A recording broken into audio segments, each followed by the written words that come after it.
Hello, everyone. Good morning and welcome to our second annual Local Author Conference. My name is Rebecca Harrison and I'm the Manager of Adult Services at Tulsa City County Library. I'm joined today by Carly Hughes, one of our customer service assistants, who will be helping me out today with the Q&A portions of today's event. We're very excited to be hosting 3 great sessions today on topics pertaining to writing, from research to editing to upcoming publishing trends. One of our institution's core values is promoting lifelong learning and literacy in all forms. Supporting and engaging our local writing community is a huge part of that. I'd like to quickly thank TCCL CEO Kimberly Johnson, who is in attendance today. Thanks to Kimberly, we are able to provide enriching free programs like this one. A word about today's order of events. Our 3 sessions on writing will begin at 9:05, 10 a.m., and 10:30 a.m. respectively, with a brief intermission at 9:50. After our final talk, we'll be joined by a slate of wonderful local authors who will be promoting their published works. Now to begin, to kick off today's conference, I'm excited to introduce our keynote speaker, Art T. Burton. Burton received a BA and an MA in African American Studies from Governor State University. He retired in 2015 after spending 38 years in higher education. In 1991, Burton wrote the first book on African American and Native American outlaw and lawmen in the Wild West, Black, Red, and Deadly, Black and Indian Gunfighters of the Indian Territory, 1870 to 1907. He has also written Black, Buckskin, and Blue, African American Scouts and Soldiers on the Western Frontier, the first book on African Americans who were scouts and soldiers in the Wild West, as well as Black Gun, Silver Star, The Life and Legend of Frontier Marshal Bass Reeves, which was the first scholarly biography on an African American lawman of the Wild West. His most recent work, Cherokee Bill, Black Cowboy, Indian Outlaw, is out now. Burton has received several honors for his groundbreaking work, including being named a territorial marshal by Governor David Walters of Oklahoma in 1995, being inducted into the Hall of Fame at the National Multicultural Western Heritage Museum in Fort Worth, Texas in 2008, and being given the Living Legend Award by the Bare Bones Film Festival in Muskogee, Oklahoma in 2015. He continues to share his knowledge through documentaries, television appearances, and speaking engagements, including 4 documentaries for the History Channel, BET's Teen Summit with Mario Van Peebles for discussion on the movie Posse, Fox Cable's Legends and Lies series, and the AHC Cable series Gunslinger. In July 2019, Burton was the keynote speaker at the 10th anniversary Bass Reeves Western History Conference in Muskogee, Oklahoma. He is passionate about the Wild West and continues to bring unsung heroes to light. Please join me now in welcoming Mr. Burton. Good morning. I'm very glad the City Library System is having me as the keynote speaker for this event. I would like to let everyone know that in 1967, I graduated from Arcadia High School in Oklahoma, which is on Route 66, and had a very good time there. I graduated as class president and have many relatives who live there. So Oklahoma's with me all the time. When I came out of high school, I really didn't have any interest in writing per se. And nobody had ever said I could write. And I went to 1 year of college out. And then after having a laborious job of unloading trucks, I decided to go back to college. And when I went back to college, I majored in African American Studies, and I decided to try to write a column for the student newspaper on campus. And I did for a year. And it was at that time, I believe, that I realized that I could possibly write a little bit. I had read 2 books before I went back to college by Frantz Fanon, and both of those books really had a big impact on me at my young age at that particular time. I went on to Governor State University, where I got a BA, a MA in African American Studies. And one of my advisors said that she thought that I could make a little extra money doing reviews of books. And I thought, it was nice of her telling me that, but I didn't follow up with that. But she thought that my writing was good enough to where I could possibly make some extra money writing a little bit. But while I was at Governor State University, which is in the south suburbs of Chicago, I did start writing for a local newspaper. It was called The Standard, the Chicago Standard, South Suburban Standard. And I had a column called Blue Note. And Blue Note was on blues and jazz, music and artists. And I wrote that column for approximately 13 years. And that really got me into a habit of developing my writing more and more, doing research, which is something I really love to do. But that column really got me into a habit of writing on a regular basis. Initially, I think we wrote 2 columns a month, called the newspaper came out twice a month initially, and then I think it eventually came out 4 times a month. So I had to write 4 columns per month for that newspaper.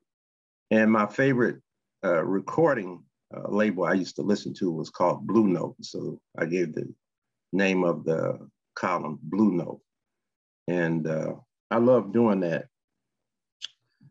And one of the things that happened was that my wife had a professor, and she took a writing class, and he said that it's good to write about various things, but if you can become an expert in a certain area, it's easier to do that and become marketable. So I have varied interests of a lot of different subject areas, but I decided to concentrate in one area. And actually, I was in Oklahoma around 1985, and we were talking about the lack of African-American history that had been recorded and documented. And I heard this name, Bass Reeves, come up in the discussion, and I decided to see what information I could find on him. To make a long story short, after initial research and finding things that were just mind-blowing to me, I decided to see and find everything I could on Bass Reeves. And that was arduous task. I had went to high school in Oklahoma, and there was very little Oklahoma history that was taught at my high school at the time that I attended school. And so I did a lot of labor. A lot of people had never heard of Bass Reeves. I remember even calling up the Muskogee Historical and Genealogical Society, where Bass lived the last 10 years of his life and is buried in Muskogee.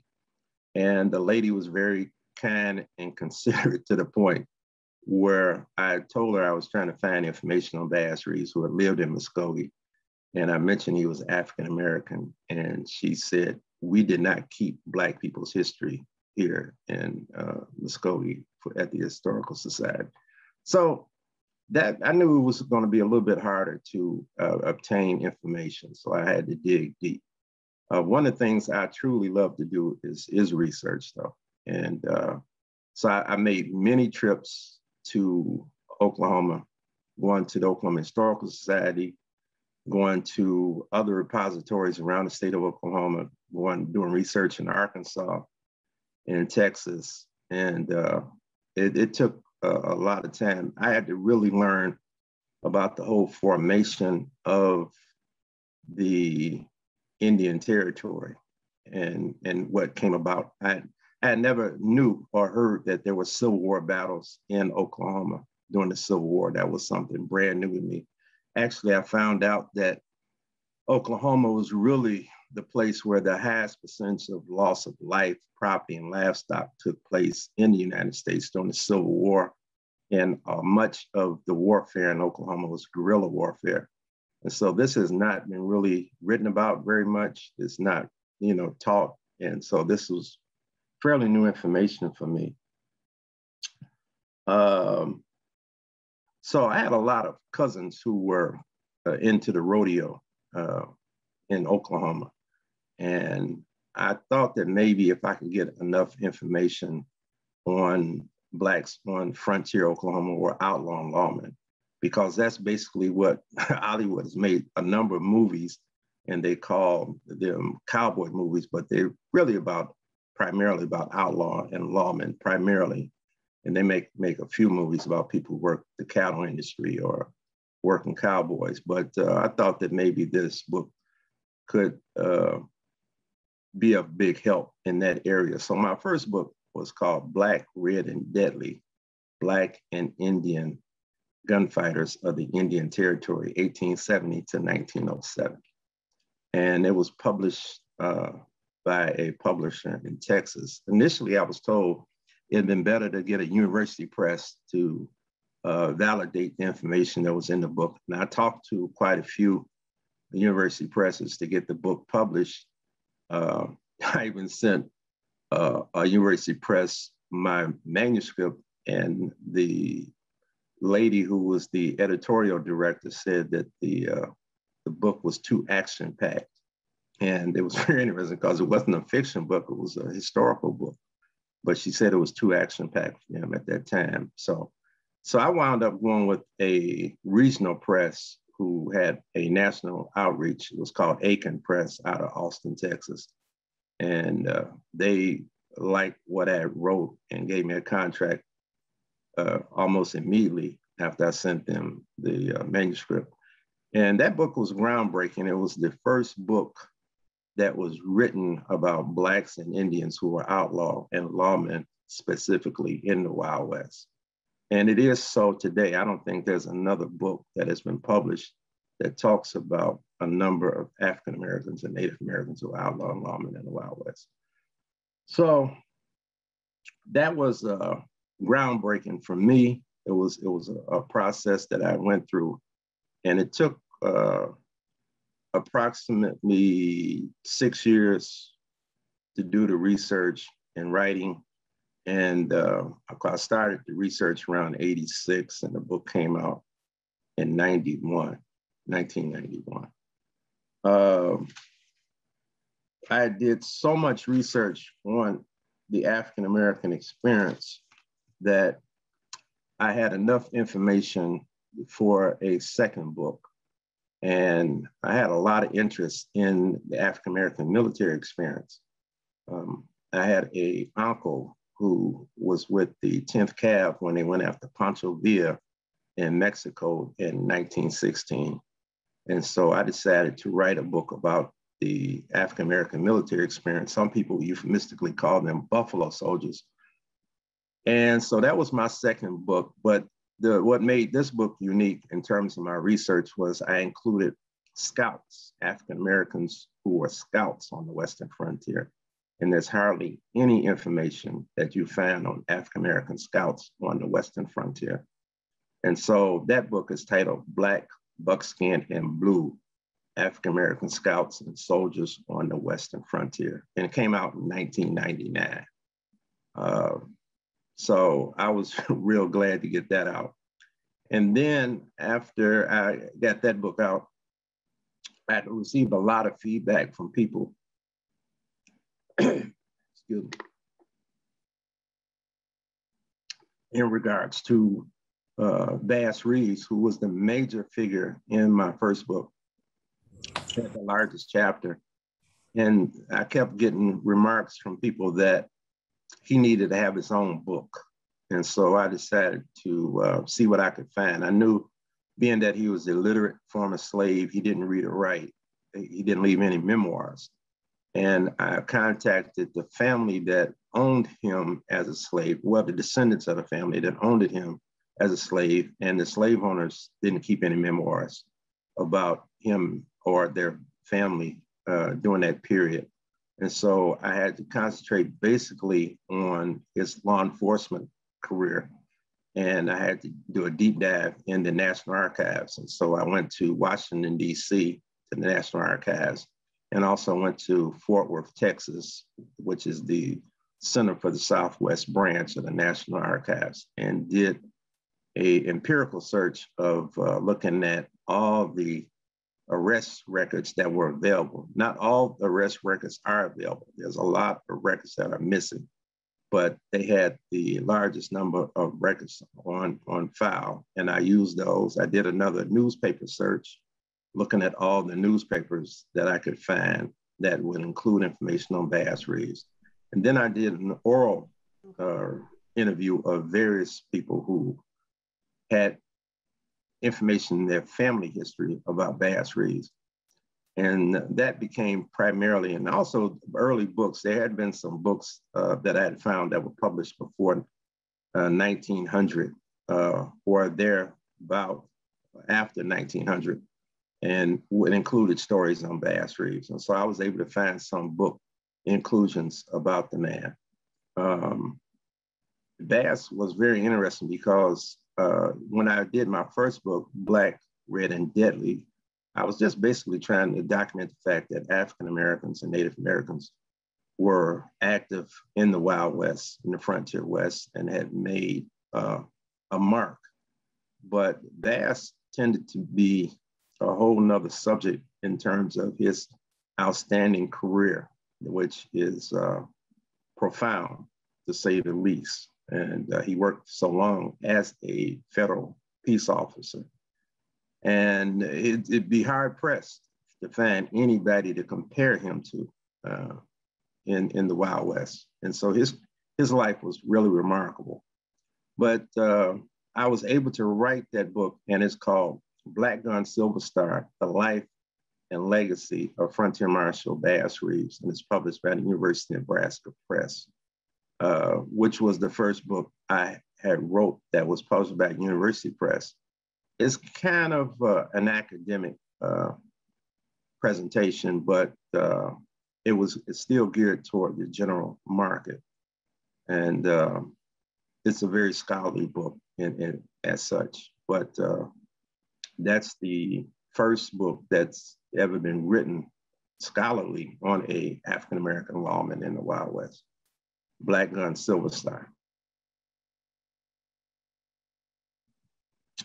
So after that book, I started thinking about other people I wrote about. And in my first book, Black, Red, and Deadly, I did write, had 2 chapters actually on Cherokee Bill. His name was Crawford Goldsby, and he was the most famous outlaw of the Indian Territory. And so I tried to find all I could, because information I received previously and seeing what other people wrote, the genealogy was askew and needed to be corrected. And so that was one of the biggest things I wanted to do, was correct the genealogical information, and then also his outlaw career. And I was also able to ascertain and find information that told about the fact that Cherokee Bill was covered by the New York Times newspaper, because sometimes people felt and that he wasn't a national figure, but being covered by the New York Times newspaper showed that he was a national figure at that time. So he's probably the first African-American outlaw in the Wild West that was a national figure. And the New York Times covered him up until the time he was executed in 1896 at Fort Smith, Arkansas, at the age of 20. Now, one of the things about writing is that it's very important, as much as you can. Reading is key. And the more you read, it will enhance your ability to write. Being able to write on a regular basis is very, I wrote my 4 books, and while I wrote my 4 books, I started writing for magazines and periodicals that pertain to the Wild West. And it keeps me in a habit of writing. Here recently, I've written a number of articles, and have one coming out that hasn't been published yet for True West magazine. And I've also written for Wild West magazine. At one time, I was a member of an organization called Onikah Asamoa-Caesar, which we looked at outlaw and lawman history in frontier Oklahoma and up to the Depression era. And this gave me an avenue to write extensively, because we published about 4 journals a year. And I've put quite a few articles in the Journal of the Oklahoma's. Station doesn't exist anymore, but it really gave me another avenue to publish some of my research, which I had done in the area. But going back to looking at the Wild West, I actually started having an interest as a child in the Wild West around the age of 10 or 11. And I remember writing to the Oklahoma Historical Society at the age of 11, asking them about a Deputy U.S. Marshal who was very famous, Bill Tillman. And I got a letter back from the director of the Oklahoma Historical Society about Bill Tillman. So I had a long love affair with the West. When I was a kid, much of television and a lot of the movies were dealing with the West. Much of it was not factual. Hollywood kind of made a Wild West that didn't exist. That would show the diversity of the true West. And but it glorified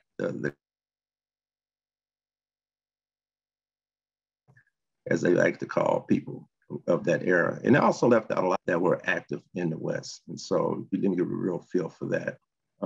So reading is very important, what you want to do. As writers, you have to find publishers who are publishing things of the sort that you write.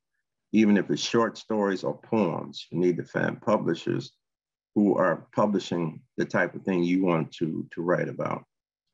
Some people do self-publishing today. Self-publishing is okay if you can find a market for it.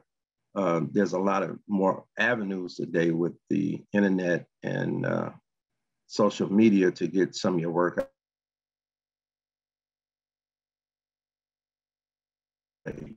But to write, consider that is very important. To get it out. And I'm a historian, so I don't write fiction. Fiction is a whole different animal. You could probably make more money writing fiction, but my main thing was trying to enhance people's research and writing and help also inform people from an educational standpoint. And so that was the interest I had in doing what I've done over the last 30 years that I've been writing. I'm happy that much of my work has been recognized by people who have interest in the West. Also, when I first started writing, I thought I was going to be writing more about music because that was my and still a big part of my life, but the whole aspect of Western history took over, and I've contacted quite a bit of information and people who are writing about the West, and so it's been good. It's been a good trip in terms of doing that.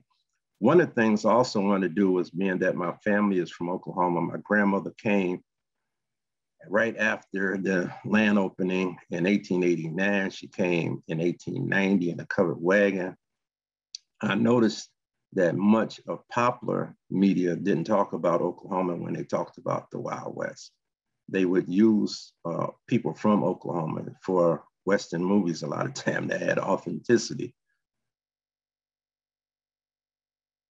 But Oklahoma was never mentioned in the same breath as Arizona, Wyoming, Dakota, Texas, or other places. But Oklahoma was just as important, or even maybe more so, than other areas of the West in terms of the frontier that included Indians, Africans, Europeans, Mexicans.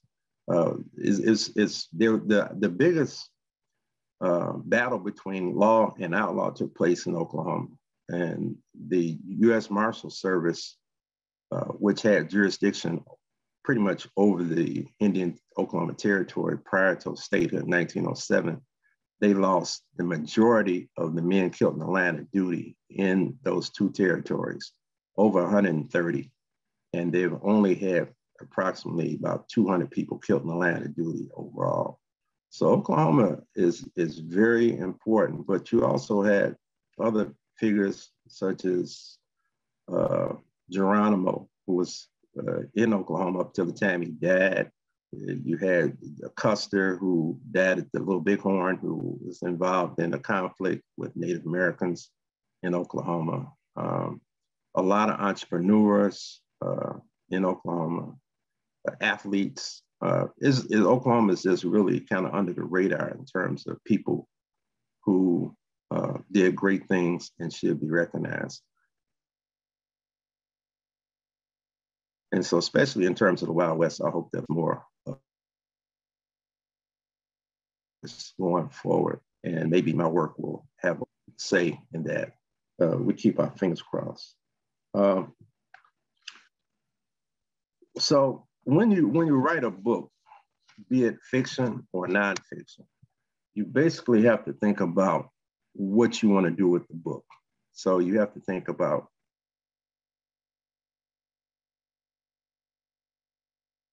the beginning, how you're going to begin the book, what's going to be in the middle of the book, and how you're going to end the book. So even if you write fiction or nonfiction, you have to think about those three things. And that's very key to how you're going to format this information: the beginning, the middle, and the end. Also, the resources that you use for your book is very important. Some people write historical fiction. And so if you write historical fiction, it's important to get the correct information as much as possible so the gravitas of your work will have some substance to it. And some people write very good historical fiction. There's some that have been very impressive that I've read in recent years, but that's very important. So as a historian, I'm looking for the resources, I'm looking for books, I'm looking to see who I'm going to interview, I'm looking for newspapers that's available, and the archival information. How far do I have to go? Where do I have to go? Where can I get the best information? And then as a historian, one of the things that really adds a lot of depth to your work is photographs. And photos are very important. I believe all photos today that were published before 1923 are in the public domain. And so you really don't have to get permission to use any photo that was taken before 1923, and they are in the public domain. So, you know, there's been a lot of photos I've even found here recently on the internet that I had never seen before that people have published. But there's got to be a lot of other photos, especially of the frontier of the Americas, that are out there. And so I just hope the more photos are found, the better, because it helps document what happened and who came before. Looking at your publishers in terms of who they're regional publishers, national publishers, publishing houses in New York City are a lot different than regional publishers. And then there's university presses that work in certain areas. Some of the university presses are very, very good. Most of them don't do a real good job of marketing like New York book companies do.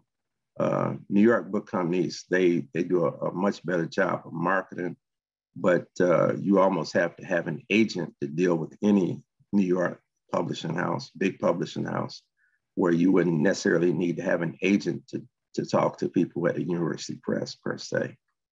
University presses and most of your publishing houses, they don't want to look at the subject you wrote about. So you do an introductory letter, and then you share a chapter of your work and let them see your writing style, see if they like what you're writing about. And they can, and generally that goes to what is known as the acquisition editor. And they will let you know how they feel about what you have written, whether it's something they're interested in. And you can follow up with them with a contract.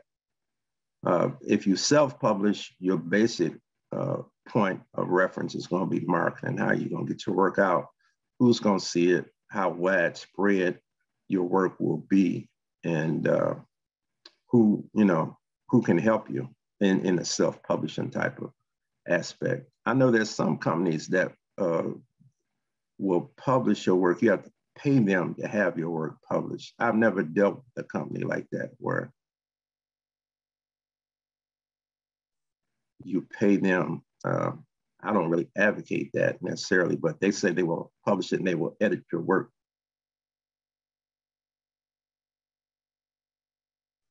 But that's another avenue that some people travel, to self-publish.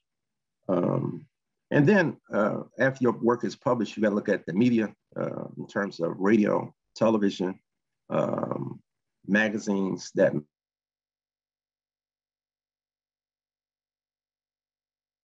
article or interview you about what you've published. This can all help in terms of getting your name out, getting the name of your book out, and being able to get the word out that you've written something important or of substance that people need to know about. So that's all good. I been working in the West. There's what the area I work in. Most of the people that write books about the Wild West are writing fiction books. People that write historical books are much more of a minority than the people who write fiction. Fiction is real big, and for a while, I guess it still is pretty big. The paperback novels, which are sold, and I guess a lot of it now is on ebooks, on the internet and such. People write a lot of those books. Some of those books have some substance to them. Many of them don't have any substance. They're romantic novels and such. I'm more interested as a historian, though, in real history, what happened to individuals on the Western frontier and how what they did may have or may not have impacted the areas in which they lived and worked. So that's very important.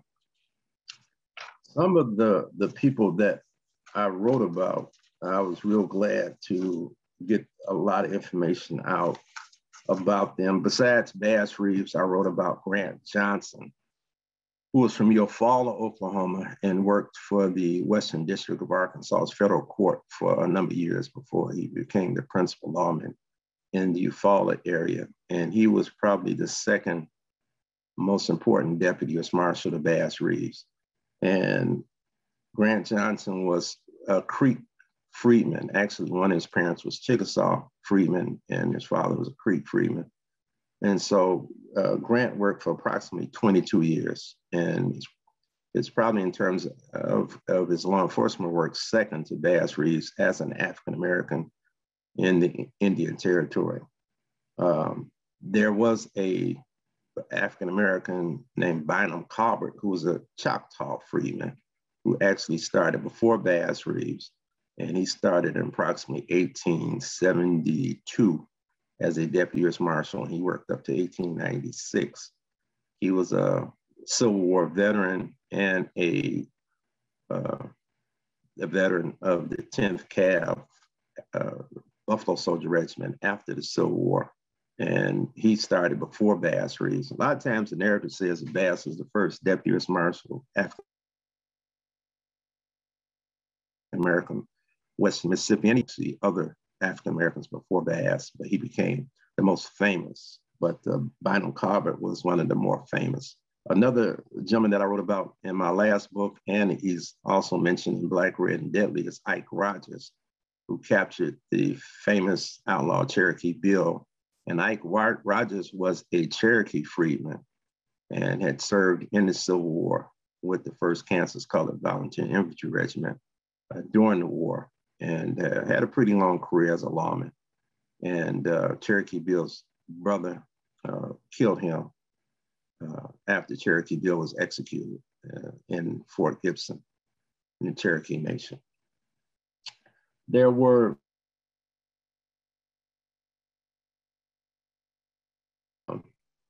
other than Cherokee Bill, there were outlaws such as Dick Glass, Dick Glees.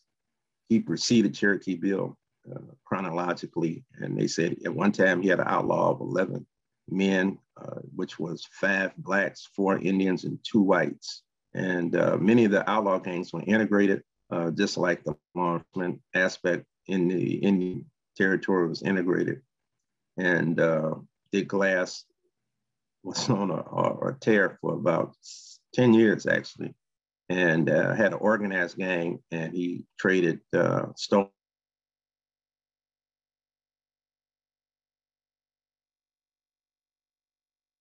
killed him in 1885. Sam Sixkiller, the most famous Indian policeman, killed him actually in the Choctaw Nation, coming back across the Red River with illegal whiskey.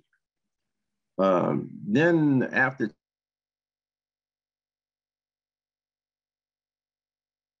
was a gang that had a short but very violent career. It was African Park Uchi Indian named Rufus Buck. And they went on a 13th year of rape, pillage, and murder in the Creek Nation. And Judge Arthur, who was the head judge at Fort Smith, hung all 5 of them together in 1896. They were all 19 years of age. That was some of the outlaws in the Indian Territory. In my books that I wrote about scouts, Edward Rose was one of the first Black scouts.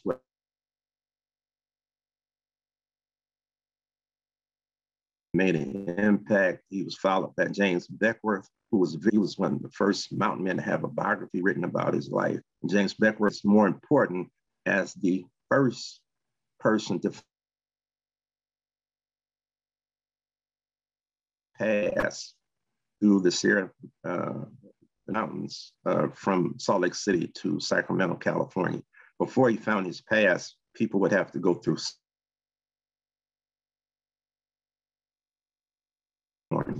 to go from Salt Lake City. So he found a pass through the mountains, and it's now used by railroads and highways, and it's known as Beckworth Pass.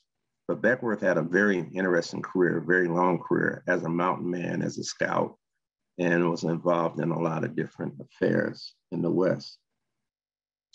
Another gentleman that I wrote about was Burton Johnson. And Burton Johnson was a former slave, and he became a teamster, but his family was captured by the Kiowa Indians, and he spent a couple of years trying to get his family out of the Indian Territory at the time. It's probably 1864, and he was able to get his family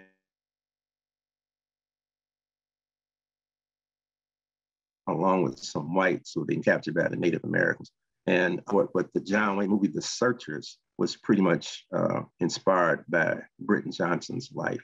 Burton was later killed in 1871 by the Kiowa Indians on the prairie in Texas. But he was a very important early folk that people need to know about.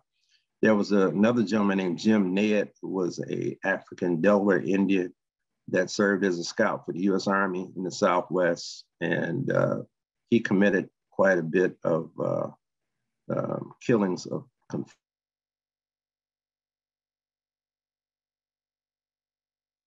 in the Indian Territory during the Civil War, and the U.S. government told him to hold up and to stop what he was doing. But he had a very famous career, and he's buried in Anadarko, Oklahoma today, in the Delaware Cemetery.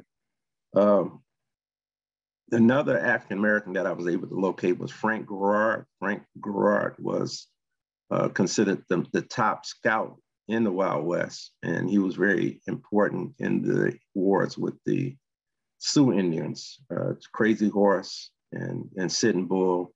And Garrard was part Lakota himself. His mother was a Lakota. He actually was given a new identity by a white family out of Salt Lake City after he killed a person when he was a teenager. And he later left and went back to the Dakotas. His name was actually Brazou. I think it was John Brazou, but the white family gave him a new identity as Frank Garrard. And his half-sister was interviewed by Dr. Ricker, and the information is in the Ricker files at the University of Nebraska Historical Society. And she stated the true identity of Frank Garrard. But Frank was also one of the first scouts to have a biography written about his life on the frontier. I believe it's called The Life and Adventures of Frank Garrard. Frank's father was a French missionary, and his mother was from the Pacific Islands. But if you really look at the story, that don't hold up. But that's an interesting story. And then there was an African-American who was a Choctaw freedman who served in Apache Indian Wars in New Mexico and Arizona for 20 years. Sam Bowman. And Sam was it by the Apaches for having most interpretation of what they were saying. And he had a very interesting career. He was murdered on his last day. He was mustered out, and somebody murdered him for his money that he got, being mustered out of service with the U.S. Army. But he was from Oklahoma. His name was Sam Bowman. And then we had the Seminole Negro Indian Scouts, which is a very interesting group of folks. The Seminoles fought in Florida.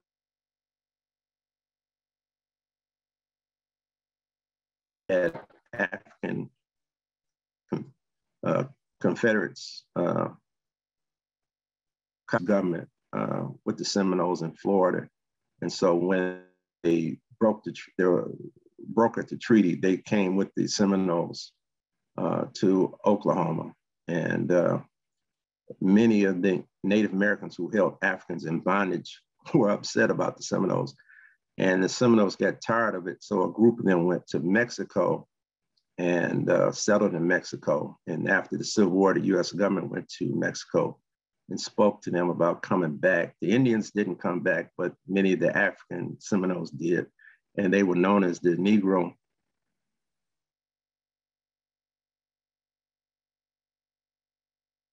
Indian Scouts in Texas, and they fought U.S. Army from 1870 up till 1914. And they were stationed at Fort Davis.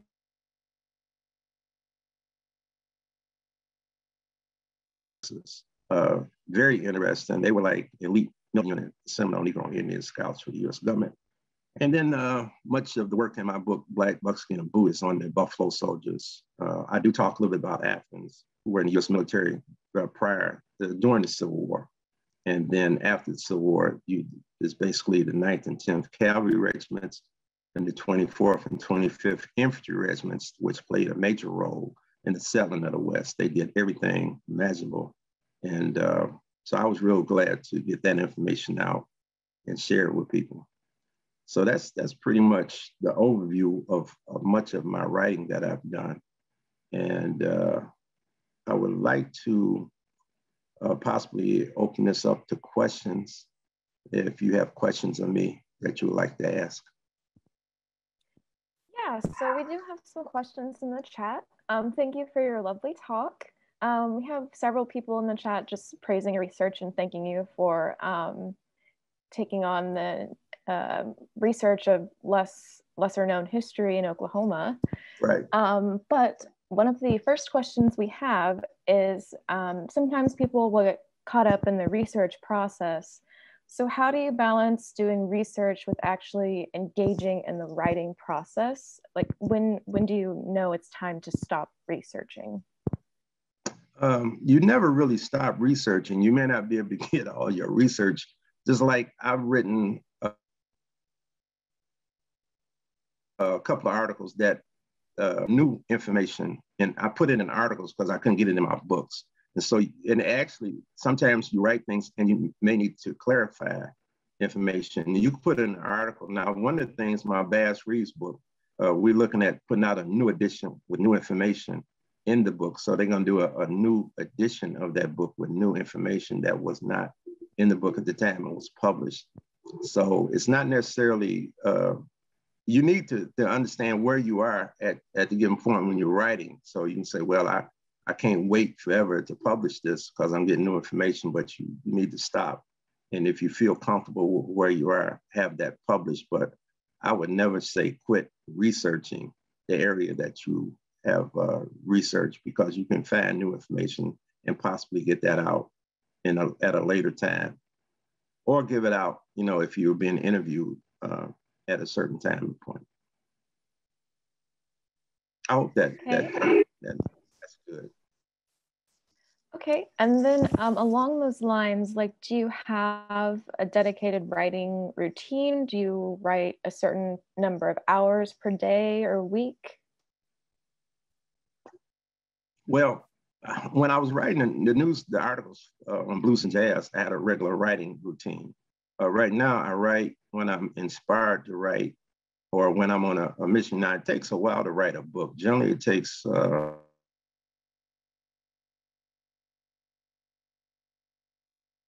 it takes me about 2 years or a year and a half and it generally takes about 3 years to do research.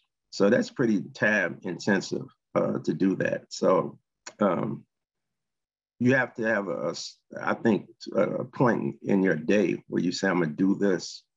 If I'm gonna write for an hour or hour and a half, yeah, you need to set a schedule for yourself. So where you can do that and stick to your schedule so that you can be consistent. I think that's very important, is being consistent in terms of what you're doing. Great. And someone else was asking, what's the most surprising thing you came across while conducting research? Well, the most surprising thing was when I first started, the number of African Americans who were lawmen in the Indian Territory was astounding to me. Between 1875 and 1907, Oklahoma State, there was upwards of 50 African American deputy U.S. Marshals that worked the Indian Territory. And then, probably even more astounding was the number of outlaws that I came across. I came across a lot of the gangs were integrated too. They weren't just all Indian or all Black or all white in the Indian Territory. Many of them was integrated, and that was also the Oklahoma Territory Black gangs, predominantly Black gangs, sticking up trains. I had never heard of that before, and that was kind of a mind blower for me, because I had never heard of African Americans being in that line of work, as outlaws. So the preponderance of Black lawmen, and also African Americans, were also Indian policemen in the Creek Nation, the Seminole Nation, and the large numbers of them. The largest number of Indian policemen in Muskogee were African Creeks. And that was very interesting. Then they had, in the Creek Nation, they had Black judges in the Indian courts, because the Indians had their own nation. The 5 tribes had sovereign nations before Oklahoma statehood. So they had principal chiefs, they had legislatures, they had the police, they had their judges, and they adjudicated laws for people who were citizens of their nation. Now, if a person was not a citizen of their nation, that's when the U.S. government stepped in, or if citizens of their nation did things to people who were non-citizens, the federal marshals would have to step in, arrest, and take them to federal court for adjudication. So that was, the territory is very, very interesting, because it's not well understood by a lot of people, and it can get complex. Many times the deputy U.S. marshals would arrest folks and take them to Fort Smith, Arkansas, where the first federal court was located. And they would have to let them go because they found out that both parties, the person who suffered from the crime and the people that committed the crime, were citizens of the Indian nations. And so the federal court had no jurisdiction over those folks. And so they had to be released. And then the Indian courts had to adjudicate those folks.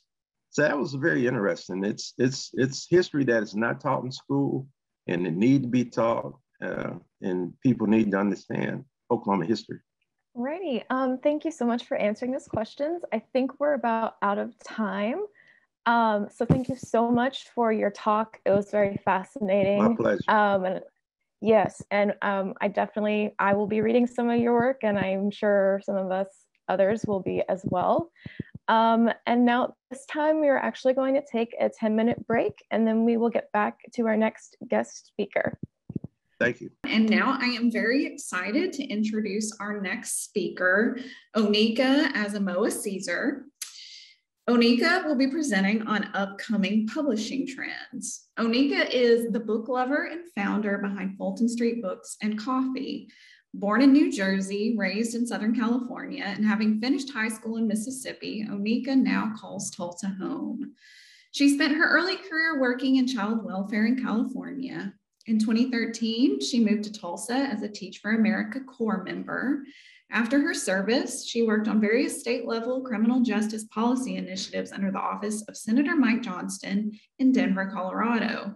Most recently, she helped launch the Birth Through 8 strategy for Tulsa, an initiative of the George Kaiser Family Foundation focused on creating a cycle of opportunity for Tulsa's most vulnerable families.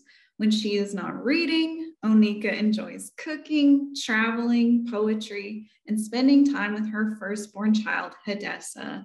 Please join me in welcoming Miss Asamoa-Caesar. Thank you so much for that introduction. I'm super excited to be here with you all this morning. If there's something I love more than reading, it's talking about reading in books. So for those of you who are not familiar, my name is Onikah Asamoa-Caesar.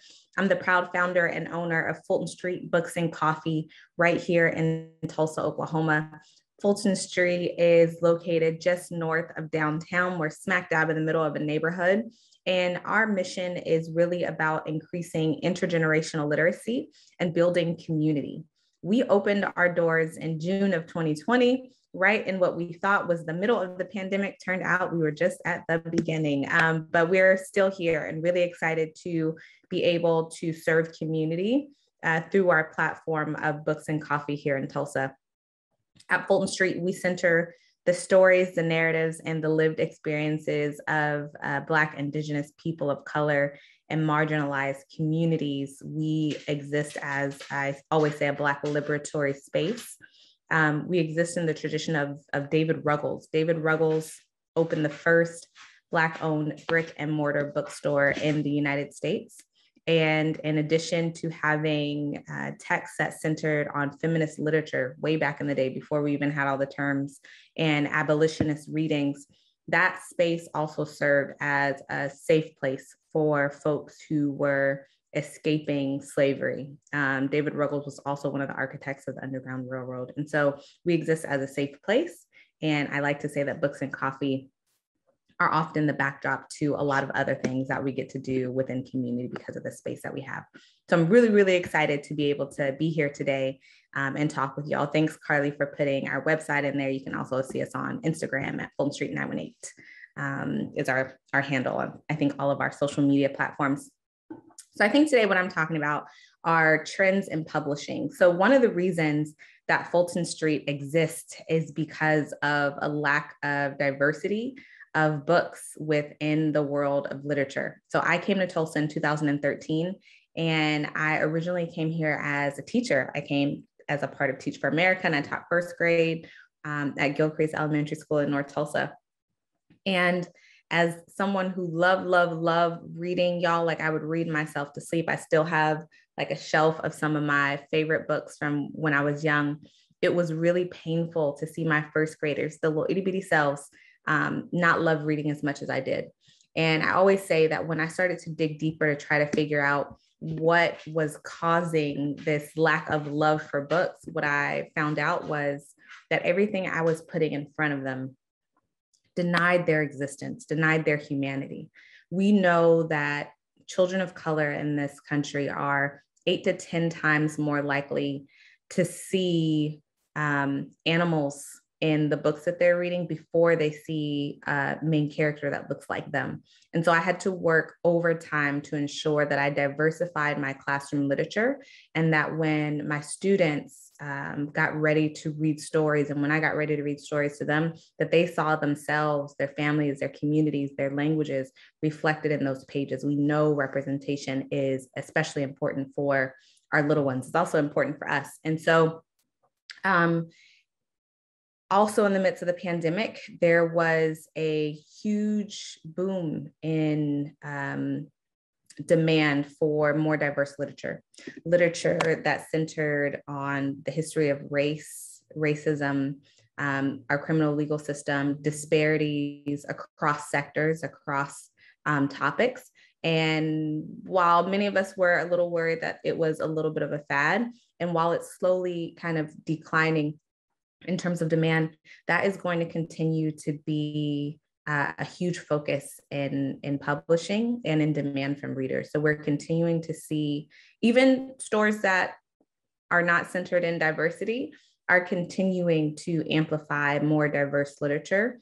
And that trend so far has continued. So folks are really looking for and demanding more diverse literature, both in terms of the content of the book, so ensuring that there are diverse characters, voices, experiences represented in books and stories, but also in terms of authors.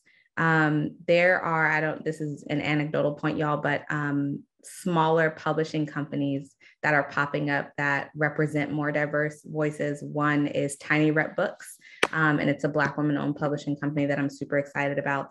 That's very small footprint, but again, it's speaking to this place of diversifying voices, authors, and also hopefully, you know, where those books are coming from. We're also seeing this trend continue in children's literature. I feel like children's literature can sometimes be a little bit all over the place. It's like it's growing, it's not growing, we're diversifying, we're not diversifying, or we're stalemating. But children's literature is also a place where there continues to be growth. And again, the demand for more diverse reading continues from all angles. We're also seeing some interesting things in technology. So randomly, I'll talk about two things. One is the impact of influencers.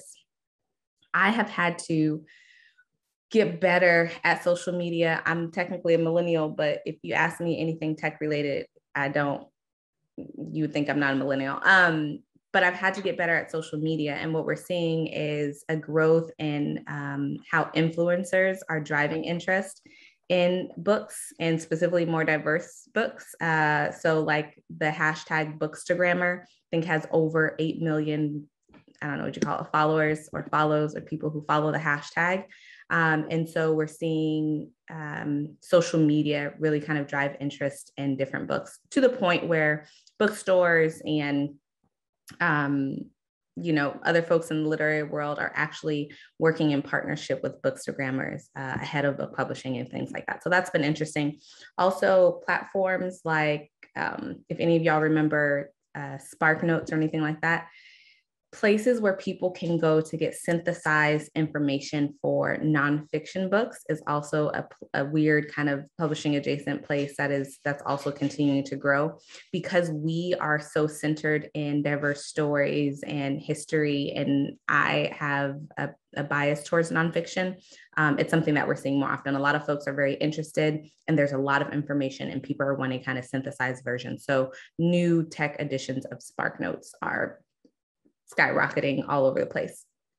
Other trends we're seeing, one that I'm excited about, is that the political genre continues to grow. So President Obama's book, A Promised Land, sold over 3 million copies in the first month. And so there is still interest and demand in books that are in the political genre. So that will continue to grow. And then adjacent to this entire conversation is a movement toward, just in the book industry, supporting independent bookstores. And we were, you know, here in Tulsa, of course, there was a huge push here to support small business at the height of the pandemic. And we're still seeing a lot of those efforts to ensure that folks are supporting small bookstores. Authors are being proactive about being better at supporting independent bookstores. We just did, or still doing, in partnership with Penguin Random House. We have, there's like a collective of, I don't know, 6 to 8 bookstores, and they're all independent bookstores. And it's like the place where this author said, you need to get the book and the event ticket. And we're seeing that kind of be a little bit of a trend in terms of authors being intentional about how they use their power to support independent bookstores. In spite of all that, a lot of bookstores are still at risk. I think I saw something that projected that within the first, I don't know, 6 months of 2021, and expected another 20% of independent bookstores would be closing. So people are wanting to support independent bookstores. You have publishers, I think, working a bit more closely with indie bookstores, and authors using their power to work more closely with independent bookstores. But adjacent to this conversation of trends in terms of diversity and what's happening in the publishing industry, we're seeing a lot of efforts to direct dollars in a different way within publishing. So that's been, I think, interesting for us. And then also for authors, we're seeing a lot more self-publishing. And we feel this because we get all the emails, all the, you know, contacts and things like that, people reaching out, but a lot more folks are going the self-publishing route, which we're excited about. As an independent bookstore, we love to support, you know, independent authors as well, especially folks who are local. So those are, I know that's kind of a bit of a conglomeration about some of the trends and things that we're seeing, but I would love to answer any questions that folks might have and continue the conversation that way. Of course, thank you so much for that talk. It was really interesting to hear about the upcoming trends for me personally. I'm sure for everyone else here too. So we just have one question. It's not really related to publishing, but they're asking what are some of the most frequently requested books you've seen this year? So one thing that's growing with children and young adults is, I'm forgetting the exact term, graphic novels. So you have younger children who are reading hefty, like more heavy information, but via graphic novel. So that has been something that's been requested a ton for young adults and children, and for adults as well. So that's something that we've gotten a lot of. And then also cookbooks are a big thing. I don't know, maybe because people are still home and they're like cooking, and maybe because I like cooking, I just notice this more often, but a lot more cookbooks and things like that. And people forming book clubs around some of like these things. So someone had approached the book club where like they were, getting together and cooking recipes within the, cookbooks and things like that. So I don't know if that is reflective of kind of larger demands and what people are interested in, but those are some of the things that we've seen for sure. Okay, someone else asks, you mentioned new publishers and smaller imprints. Can you tell us about some that are Oklahoma based? Ooh, we recently, so there are not a lot of Indigenous owned publishing companies, but we actually have the Chickasaw Press here in Oklahoma. And I think we now carry 10 to 15 of their titles, and that is hands down. The folks are great. Their book selection is amazing. If you are interested in kind of checking out someone who's here, I would definitely say hands down, check out Chickasaw Press. And it's like one of, 8 to 10 across the country. So that's one that we're excited about for sure. Okay, and then kind of along those lines, how do you get your self-published books into like the independent bookstores? It varies by bookstore. For Fulton Street, we have kind of very clear mission and vision. And so we have a process where folks can shoot us an email. We'll send them a quick kind of questionnaire. It really asks about subject matter, alignment to mission, vision, all of those things. And then we have a team of folks who go through and review if folks are sending in samples. It's easy, but it can also sometimes take a long time. But really those emails, I think, for independent bookstores work if you don't have the relationship. Gotcha. Okay. And then someone else is curious. Have you noticed any trends with like the sci-fi fantasy genre? Ooh, so yes, there has been. So at the same time, when there was a lot of focus on nonfiction, race-related books in this country, there was also this other wave of people of color who were really just exhausted, right? From, on the one hand, experiencing all the things that people are reading about and theorizing about. And myself included, we were like, we need a break. I want to read something that's not heavy, that is going to make me laugh, going to make me cry, and, lovey-dovey way or something like that. And so there was also a growing demand for fiction books written by authors of color. And at the same time, expanding what the genres were that people were looking for from authors of color. So, what is it? All the romance lovey-dovey books, right? Sci-fi, that became one of those genres that people were really hungry for. So yeah, we actually expanded our little sci-fi section by authors of color within Fulton Street. It's not a genre that I love, but we did expand it because people were looking for more light readings and expanding types of books by authors of color that they were reading. I think we've noticed that trend in the library as well. We've seen a lot more sci-fi and fantasy written by people of color, which is really nice. Mm-hmm. Jemison was definitely flying off the shelves for sure. Definitely.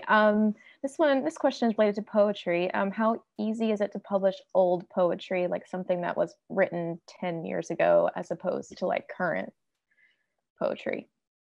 I am not your girl for poetry, y'all, or publishing in that way. I'm so sorry. That is outside of my scope for sure.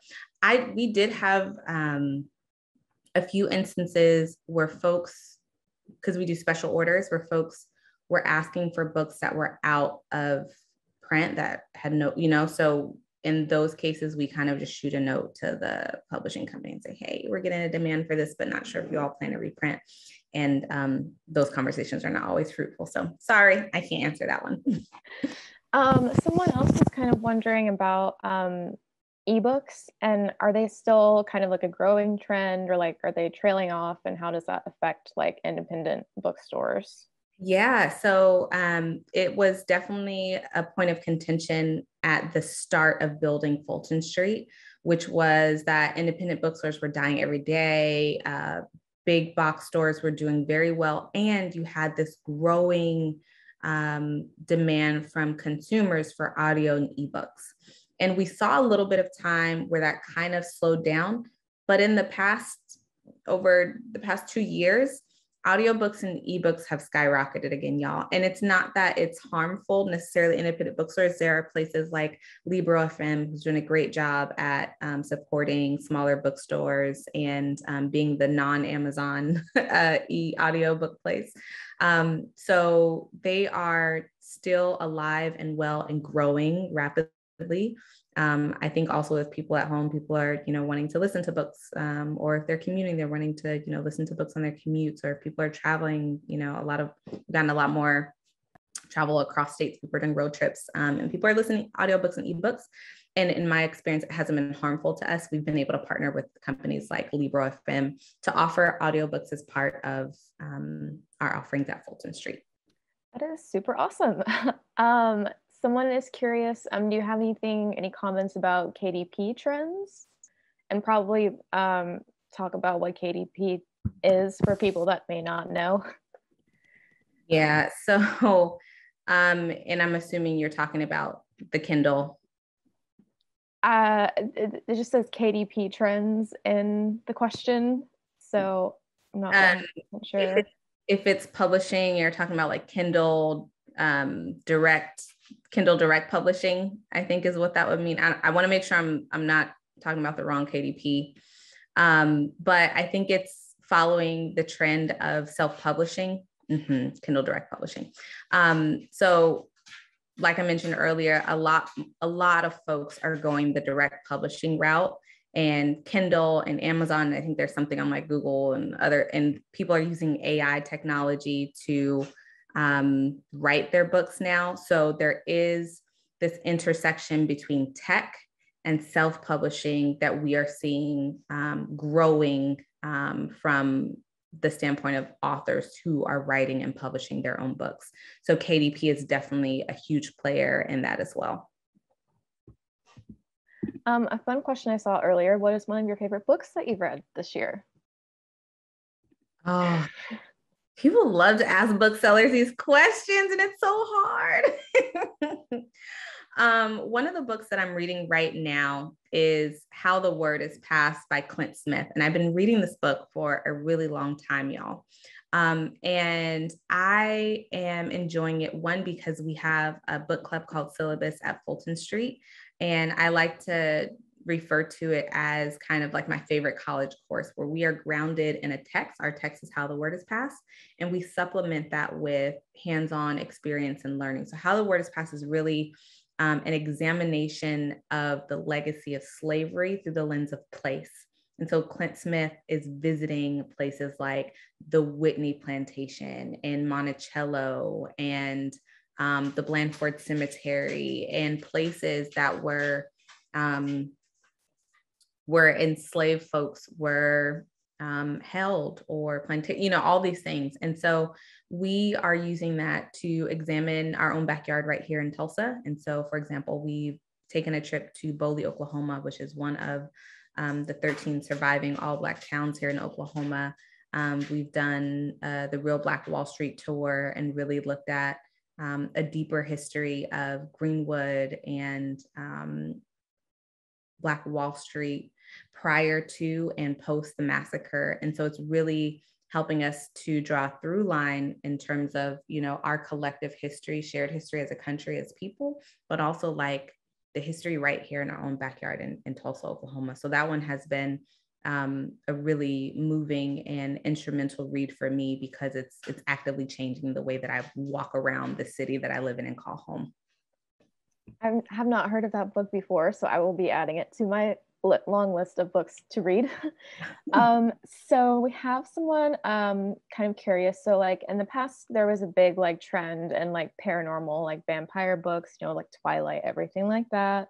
And then like just followed by dystopian books. So do you think there's a specific niche that is equally popular right now, or that's becoming equally popular?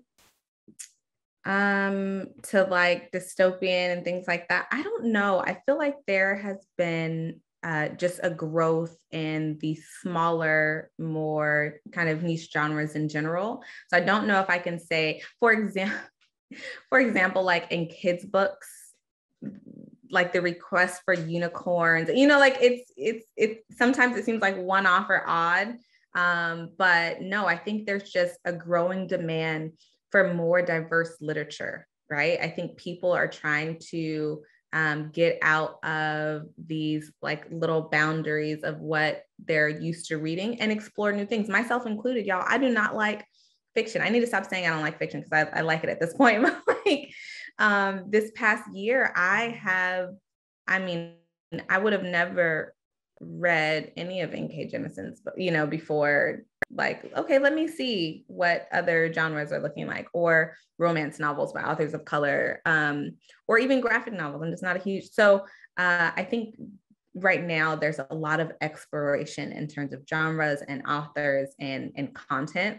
And so I think we're just kind of seeing the fruits of people exploring their, you know, literary, I don't know, questions, and like seeing like even books of poetry. I mean, Citizen was interesting in that folks who wouldn't consider themselves lovers of poetry loved the book. So I think there's just kind of an exploration. And so we're seeing little kind of spurts of growth in genres that kind of rotate around. I think we kind of see that at the library as well. Just random genres that you wouldn't think of that are just becoming a big thing. Can you recommend some graphic novels by people of color, written by people of color? Yeah, let's come back to that question because I want to find the name for you.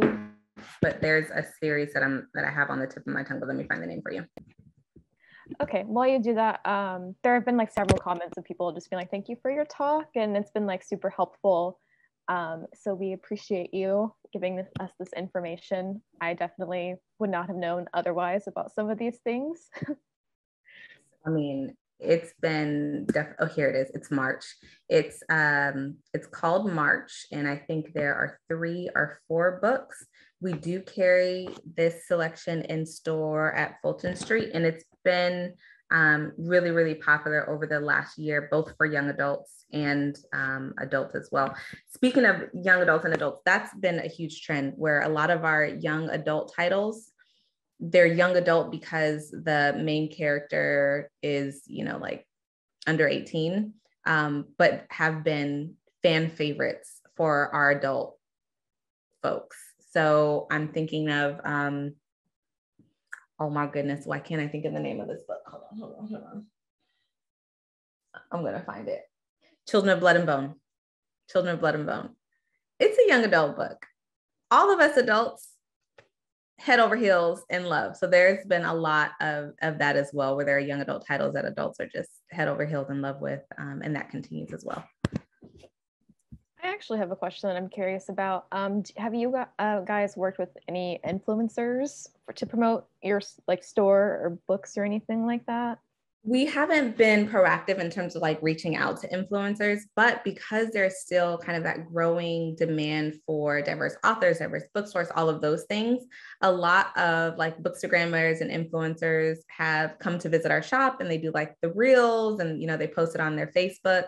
And there are a few folks that, you know, they're like our virtual friends. Like I think they're called Bone Chilling Books. They support a lot of independent bookstores, but they're always like posting, you know, when they get books from Fulton Street and things like that. So we have kind of a group of folks that are constantly supporting, and we love them and we always reshare their content, but we have not kind of actively reached out and said, hey, we want to form some, formal relationship with you. And I will say we follow a lot of bookstagrammers to find out more about kind of where interest is going. It's sometimes where we find out about those more, I'm going to call them interesting kind of niche genres or things that people are interested in for the moment. So it also helps to inform us a little bit about what we're putting in front of our customers and our community. Okay, and then we have a couple of questions about events. Are you guys holding any like book signings? Do you have any book clubs? Like what kind of things do you have at Fulton? So we have, I'm pulling up some information so I make sure I give you all the right things. Right now, and let me just say this, you can find all of our information on events and author events at fultonstreet918.com, or on our Instagram at fultonstreet918 is our handle for folks who missed it on the front end. One of the big things we have going on right now is in partnership with Glennon Doyle. Glennon Doyle is publishing Get Untamed, the workbook. And this is the author I mentioned earlier, where she has selected a small handful of bookstores to kind of push all of her sales through. And so following the huge success of Get Untamed, the book, she's now publishing Get Untamed, the workbook. And so we are partnering to sell the book. And there's also a virtual event that's happening Thursday, November 18th from 8 o'clock to 9 o'clock p.m. We have an upcoming collaboration with Will Smith and his new book that we are super excited about. I think it was okay for me to say that. I think it was, but if not, y'all just don't say anything. And then we also are working in partnership to be one of the booksellers for Brene Brown's upcoming new book as well. So those are some of like the big, like super exciting. Also, Hannah Nicole Jones' 1619 Project, we're one of the booksellers for that. So that's really exciting. And there's an event for that as well. So there are quite a few kind of specific author where you buy the book and attend like an event with the authors that's coming up that we are really, really excited about. And then in terms of programming at the store, of course, there's our syllabus, which is our internal book club that we are going through. The one I mentioned, How the Word is Passed with Clint Smith, is what we're focusing on right now.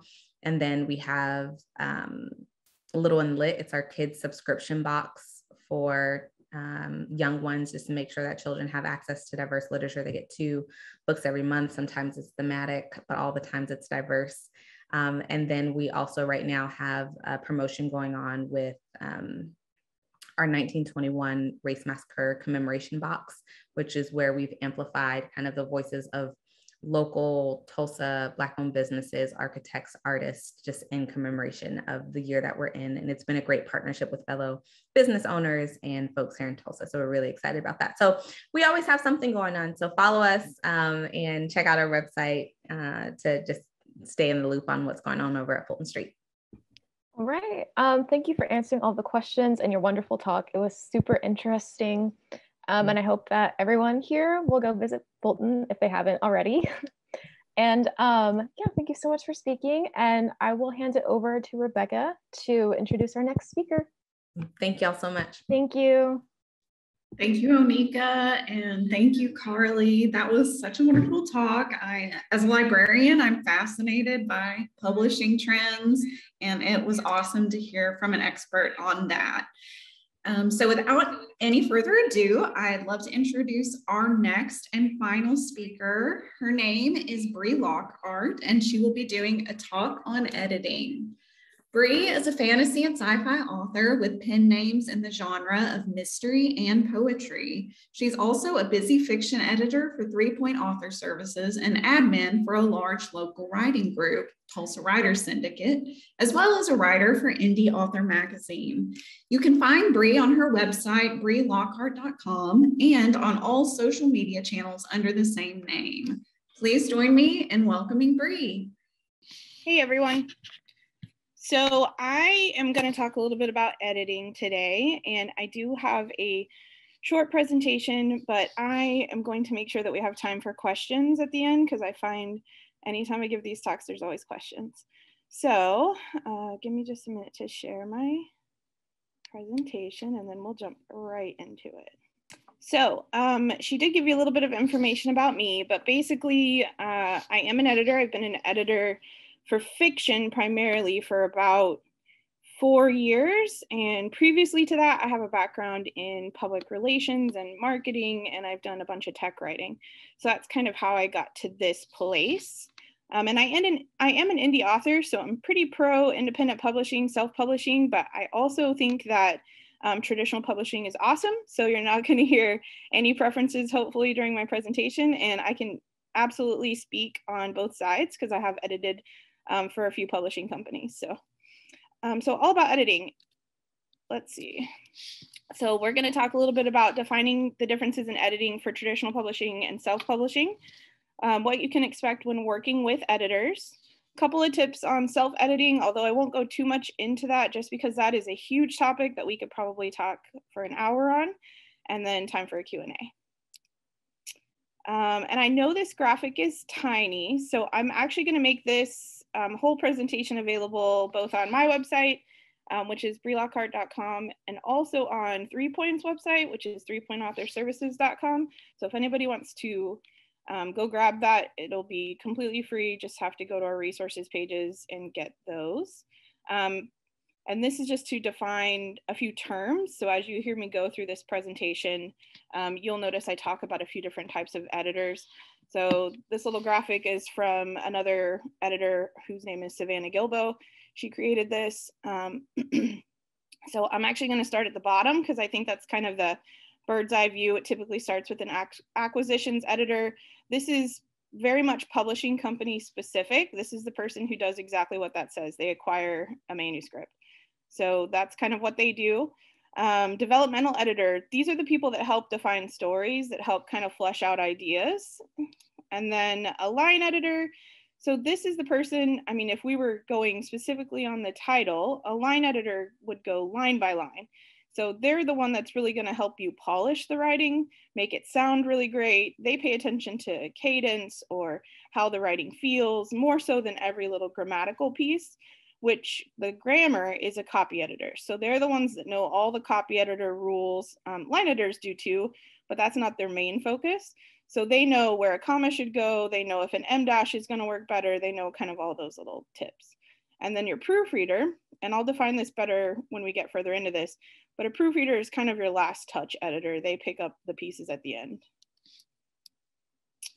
So editing in the traditional publishing world, this, like I said, starts with an acquisitions editor. That person isn't really editing your book for the most part, although smaller publishing companies, a lot of times editors will wear lots of hats, so they might be editing your book. But they're the person who you would reach out on a query to if you have an agent or maybe if you don't. And they're the ones that are going to look at it and think, is this marketable? Can I sell this book? What can I do with this? So that's kind of the first step in TradPub. Developmental editor. If the if the publishing company uses this, that is, again, the person who looks at the overall story, kind of develops it further. They're the ones that are going to make big changes, possibly removing, reworking, adding, any of that kind of stuff. And then copy and line editor. And in the traditional publishing sphere, a proofreader is actually the person who handles a final proof copy. So they're going to check all the formatting. Does it line up? What do the page breaks look like? They might pick up final stage typos. They might catch those things, but they're really more checking the proofs. So for when it goes to print.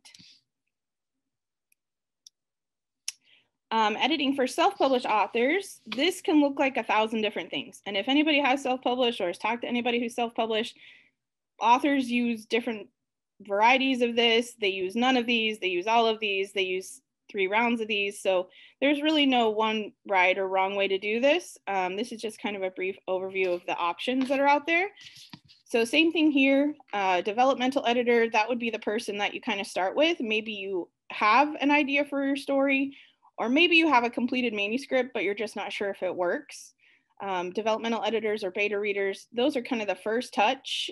When I write, I actually use what I call, which is honestly just a beta reader, but I call her an alpha reader. She's my first person that gets a hold of anything I've written and says, I love this or hate this. And she's brutally honest, and that's what I've learned that I need during this process. But you can use any version of this. Some people use a critique group that kind of serves this same purpose. And developmental editing can look like a lot of things. It could look like an editor giving your book a one read and then giving you a report. And that's maybe a manuscript critique or an editorial assessment is what they'll call that.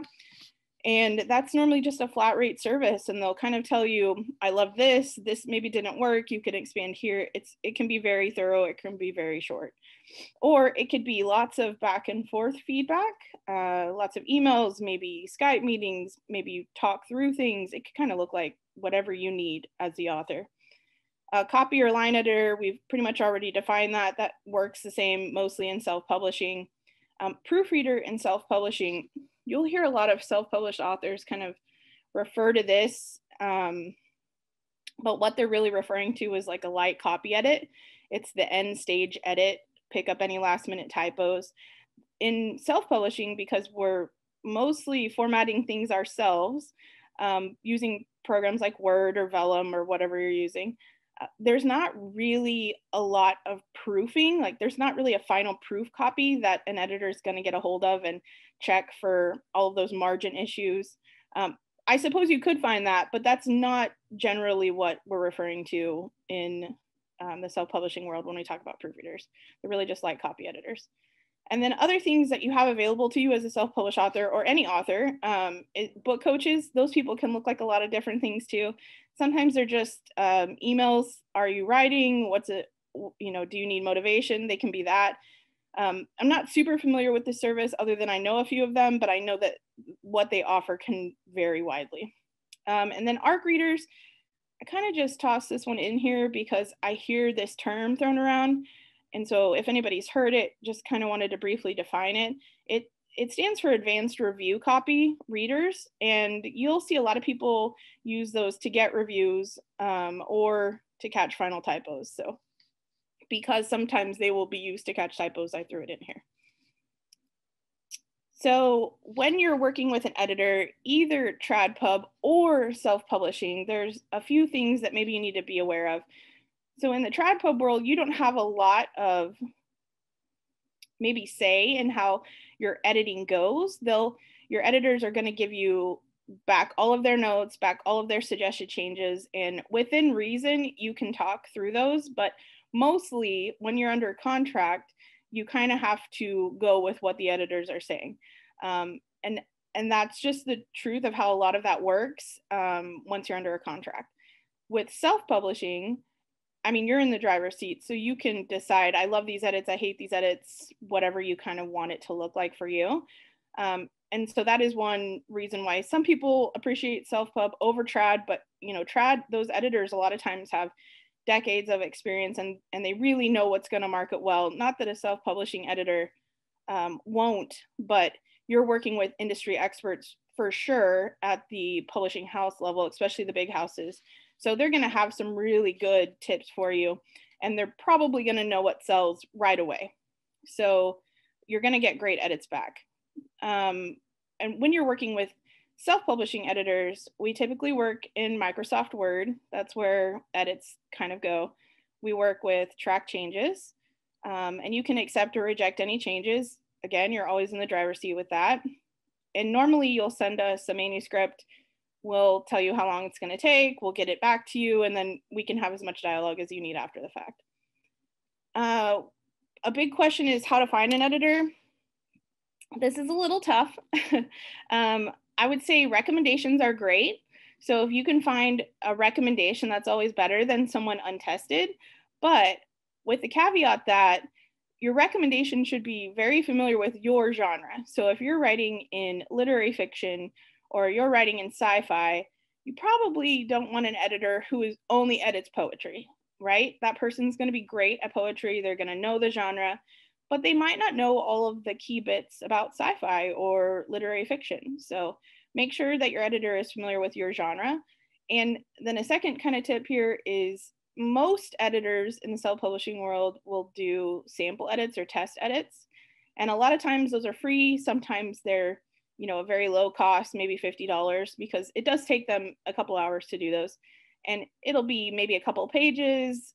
For my business specifically, it's 1,000 words. So we'll do a test edit, and that's to both show you what to expect from an edit and to kind of let us recommend where we think the edits need to be. Also, it'll help us accurately quote turnaround time, rates, all of those things. So it serves a couple of purposes. So test edits are good. Recommendations are great. Being able to see someone's portfolio is also excellent. A lot of editors put that on their website or put some version of that on their website, or if they don't and you ask, they probably can, you know, quickly tell you some testimonials, recommendations, things like that. So all of those things, transparency upfront with rates. We quote things in various ways in the editor world, but you should know what to expect with your cost before signing a contract. Even if you have an hourly rate, you should have a ballpark. So those would be what I would call best tips for working with editors.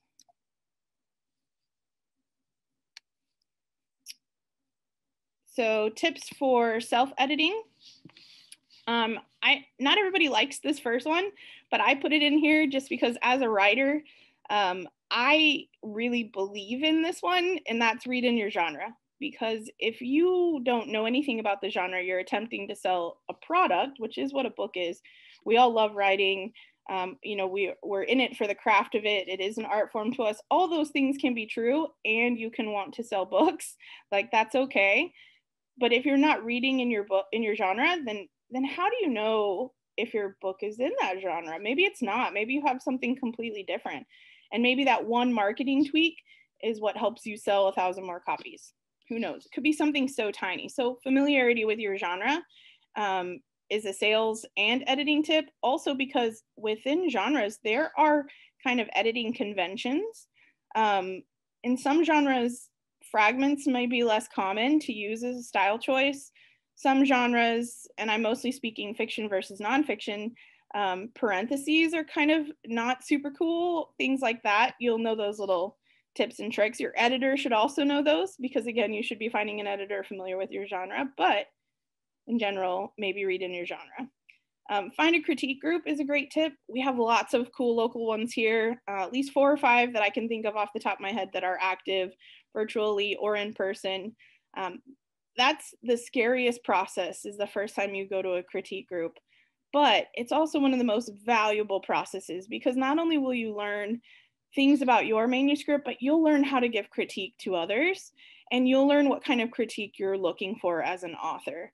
And I've only been to a critique group one time where I thought the feedback was harsh. So mostly you're going to find nothing but supportive authors who are just looking to help their own writing and help other people get better at writing. So it's a very valuable process. If you are looking for, also no cost, all of these tips can be no cost to you. Critique groups are typically free. So it's a great tip. Spell check. You should always hit spell check on Word. It's mostly right. It doesn't know a few little nuanced things with sentence fragments maybe, or punctuation. That would be a style choice. It might flag those. So if you know kind of the bits and pieces of the fact that you've made a style choice, then you'll know what to ignore in spell check, but always run spell check because this is mostly right. Free resources to better understand grammar and punctuation rules. So what do I mean by that? You can find classes online that are completely free, that are kind of an intro to writing or intro to grammar. LinkedIn Learning has some. Yeah, if you just Google writing courses, you'll find some. Brandon Sanderson has his entire BYU course on YouTube for free. So then that's really more in like the story development land of learning, but that's a great resource. YouTube, there's all kinds of people who have writing tips on YouTube, and a lot of them are really great. And then better understand grammar and punctuation rules. A non-free resource would be most fiction editors use Chicago Manual of Style. A lot of nonfiction editors will use that too. Journalistic editors may be using like AP Style or there's a couple other style guides that are out there. But fiction and nonfic typically are using Chicago Manual of Style. It's not free, but there is an online version, and that's going to tell you kind of all the rules, quote rules, when to use parentheses, when to use M dash, how to use M dash, is there a space between M dash, all those weird little technical things. Now your editor should know those, and your editor should be using Chicago as well, but it doesn't hurt to know them yourself, especially if you get your manuscript back and it has a lot of edits and you're not quite sure why an edit was done. You could always reference Chicago. Okay, so I put this graphic in here just because I love it, and I know it's not going to be super visible on the screen. But again, if you want this PowerPoint, yours for free, 3pointauthorservices.com or my website, brelockhart.com, and you can have this. This is by Grammar Girl, which if you're not familiar with her, she has an excellent podcast that is super quick episodes. I think they're 10 to 15 minutes long, and it is free and available wherever you get your podcasts. I think it's also on her website.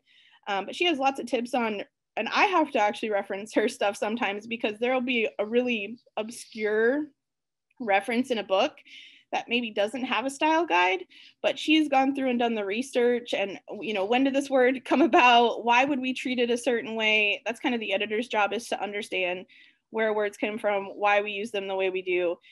Punctuation, you know, punctuation is really just like a guide to tell you how to read something. It's kind of like a map across the page. So why would we use this punctuation here over somewhere else? So she does a lot of that really interesting, obscure things that she has. So if you're like, how do I quote this very specific reference, or would this word be better over something else? Like one I saw recently was habitable versus inhabitable, which are synonyms and they essentially mean the same thing. So when you would use one or the other, and it's, you know, tiny little difference, but little things like that I think are super helpful, and she's a great resource. Okay, so where can you find me? I do admin for Tulsa Writer Syndicate. We are mostly on Facebook, and we do some in-person events and also virtual events. We've been a little light lately with events, mostly just because of COVID, but we're starting to kind of build some of those back up. And yeah, we do a lot of networking too. So if you just want to come and commiserate with your peers at a coffee shop or maybe at a local brewery, we're great for that. We partner with other local writing groups, Tulsa Night Writers, Oklahoma Writers Federation. So we do some programming with them as well. You can find me on my website, brelockhart.com, which I noticed, unfortunately, is down today. So I don't know what I did, but I did push an update, so I think I broke it. But that will be back up in the next couple of days. 3 Point Author Services is my editing team. We do lots of free resources on our Instagram, so you can kind of see a lot of different things, like we define editing levels and things like that, all available on our Instagram. And Indie Author Magazine, I'm one of the writers for that. It's not a free resource, but there is a free trial of it if you want to test it out and see if it works. I actually did a very long, extensive article on editing, kind of what rates look like, all of that, for self-published authors in the, I think it was August edition. And then my last article for them was 10 tips for authors on YouTube if you want to make YouTube part of your platform. And I'm available doing chats on Clubhouse. You'll find me on TikTok, you know, kind of all the social media stuff, lots of chat about editing and writing in sci-fi and fantasy. So that's my short, very fast presentation, try to condense it. And now I'm completely open to taking questions if people have questions. Thank you so much for your talk, Bre. That was like a lot of information, super helpful. So the first question is, do you have any advice for finding a beta reader you can trust? I always start with beta readers in author communities that I frequent. So people that I've slowly built a relationship with are the people that I want reading my stuff, because the trust goes both ways with that. And I, again, want someone really, really honest. I don't want someone to pat me on the back and say, great job. I want them to say, hey, scene 2 sucked, you know, like this offered absolutely nothing for development. So yeah, I build those relationships over a little bit of time. There's no one-stop shop for locating a beta reader tomorrow that I would trust for me. Okay, and then another question is, do you, or maybe perhaps the organization you're a part of, do you give consultations on indie marketing? No, so my business doesn't, but you can find us in Tulsa Writer Syndicate, and there are a lot of super experienced authors in there who would absolutely adore talking to you about marketing and coming to our networking events. Marketing is probably like the top thing I get asked about. So that's your absolute best bet rather than a consultation, because that's going to feel really formal and we don't offer it. And some of the ones I've seen out there that do, I question how helpful they really are. So I think coming to an event with authors who are actively publishing, actively selling, I mean, we have 6-figure authors in our group, easy, that are self-pub. So we have a wealth of knowledge and we would love to share that with you. That's the whole reason we created the syndicate. Okay, and then I know you talked about authors finding editors, but we have someone asking, how can you find authors as an editor, like locally? Oh my goodness. Again, that's relationship building. If you're wanting local, like to specifically target like local authors, go be where locals authors are. Go talk to them. Go figure out what they need. You know, be part of those communities, but be genuine in those communities. Yeah, I heard an editor once say it takes 3 years to build a client list. I think that was right on the money for us. I mean, we had clients right away because we built it, but yeah, to have a full slate of clients, it took 2.5 years for us. So time. And then we have someone asking, how can you join the syndicate? Facebook, it's free. Just ask to join. And if you're local, we pretty much approve you. Even if you're not, we'll probably approve you, but that's it. No barrier. Okay, and then a question about Grammarly. Do you think Grammarly is a good editing tool? I think all those tools, so there's lots of those, Perfectit, Grammarly, Pro Writing Aid, Hemingway, lots of those are out there. I think they all serve a purpose. I think that you can get a more polished manuscript by utilizing those, but I think they also all have their faults. Grammarly specifically does not understand context and will flag every compound sentence that you have. So if you're using it the right way and you have an understanding enough to know when it's not, I'm going to say it's not right, although it's right, it's applying a correct rule, it may not be right within context of how you're trying to utilize the English language. So just know that they are fallible. My preference of all of those would actually be Perfectit, and I use that as a consistency check.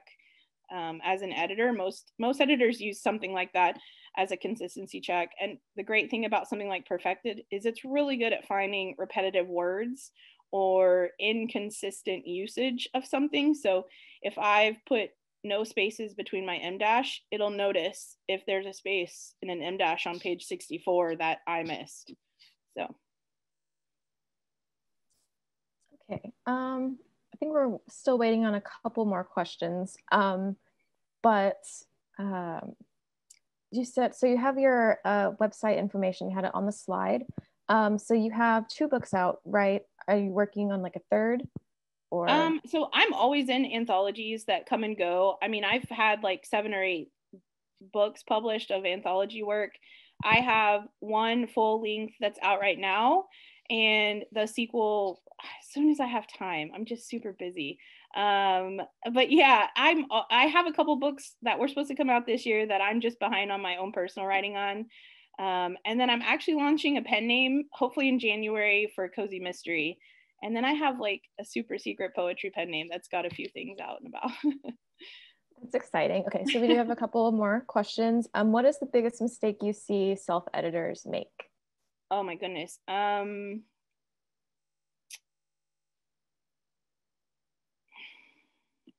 I think, okay, so I'm going to actually apply this to brand new authors, because as you get further in the writing career, the mistakes look completely different. But new authors, the first mistake that I see is actually trying to sound too smart or trying to sound too wordy, almost like you're sitting next to a thesaurus. You're not trying to outsmart the reader. You're trying to make really interesting words on the page, not the biggest words, not the smartest words. So I think being too wordy is the biggest new writer or new publisher mistake that I see. Okay, and then how many revisions do your drafts typically go through? My personal drafts, I've had drafts that have had 1 revision. I have had drafts that have had 10. I think a fair estimate for my drafts at this point in my writing career is 2. But remember, I edit, so I can catch a lot of my mistakes. I don't catch them all though, because I'm blind to a lot of things, but I can find some of them. Okay, I don't see any more questions in the chat, so I think we will go ahead and end it here. I really appreciate you talking. It was super great, very informative. And we will make sure to put your information in the chat so everyone has access to it. And yeah, thank you so much for speaking. And I'm gonna turn it back over to Rebecca so we can get started on the local author promos. Thank you, Bre. I do think that editing is one of the topics that can be really sticky for writers, especially new writers. So I appreciate you coming in and talking about that and sharing some of the resources that you have as a professional writer. So we are to the final segment of today's event. Since we were not able to do an in-person author fair this year, we are trying something a little different at this virtual conference. So for the next hour, an array of local authors from a variety of genres and subjects will spend 1 to 2 minutes each telling you a bit about themselves and their work. They will also share the various avenues through which their work can be purchased. This will be sort of a rapid fire format, and our sincere hope is that you will leave here today with a list of local authors to check out. And I am now going to share my screen. We'll have a slideshow playing with everyone's information on it. So if you need to jot down any notes, it should be available on the slides. Righty. And without further ado, I would like to welcome our first author, Jude Baton. Hi, I hope you can hear and see me. Can you, Rebecca? Yes. Okay. I'm Jude Baton, and I'm originally from London, the UK, and I've lived in Oklahoma for many years. I have a set of fiction books out at the moment. My first book is called The Secret of Mowbray Manor, and you can actually get this at your local library currently. I also have 2 other books that are available currently with Amazon.com.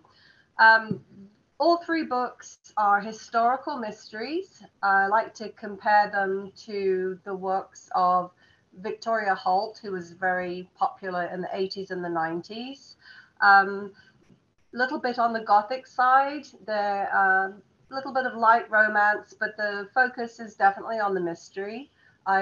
These 3 books are all set in England in the late 19th century, and they all feature a female protagonist who is also on a journey of their own. So I hope that if you have any liking for Daphne du Maurier or that sort of a genre, this should fit your cup of tea, hopefully.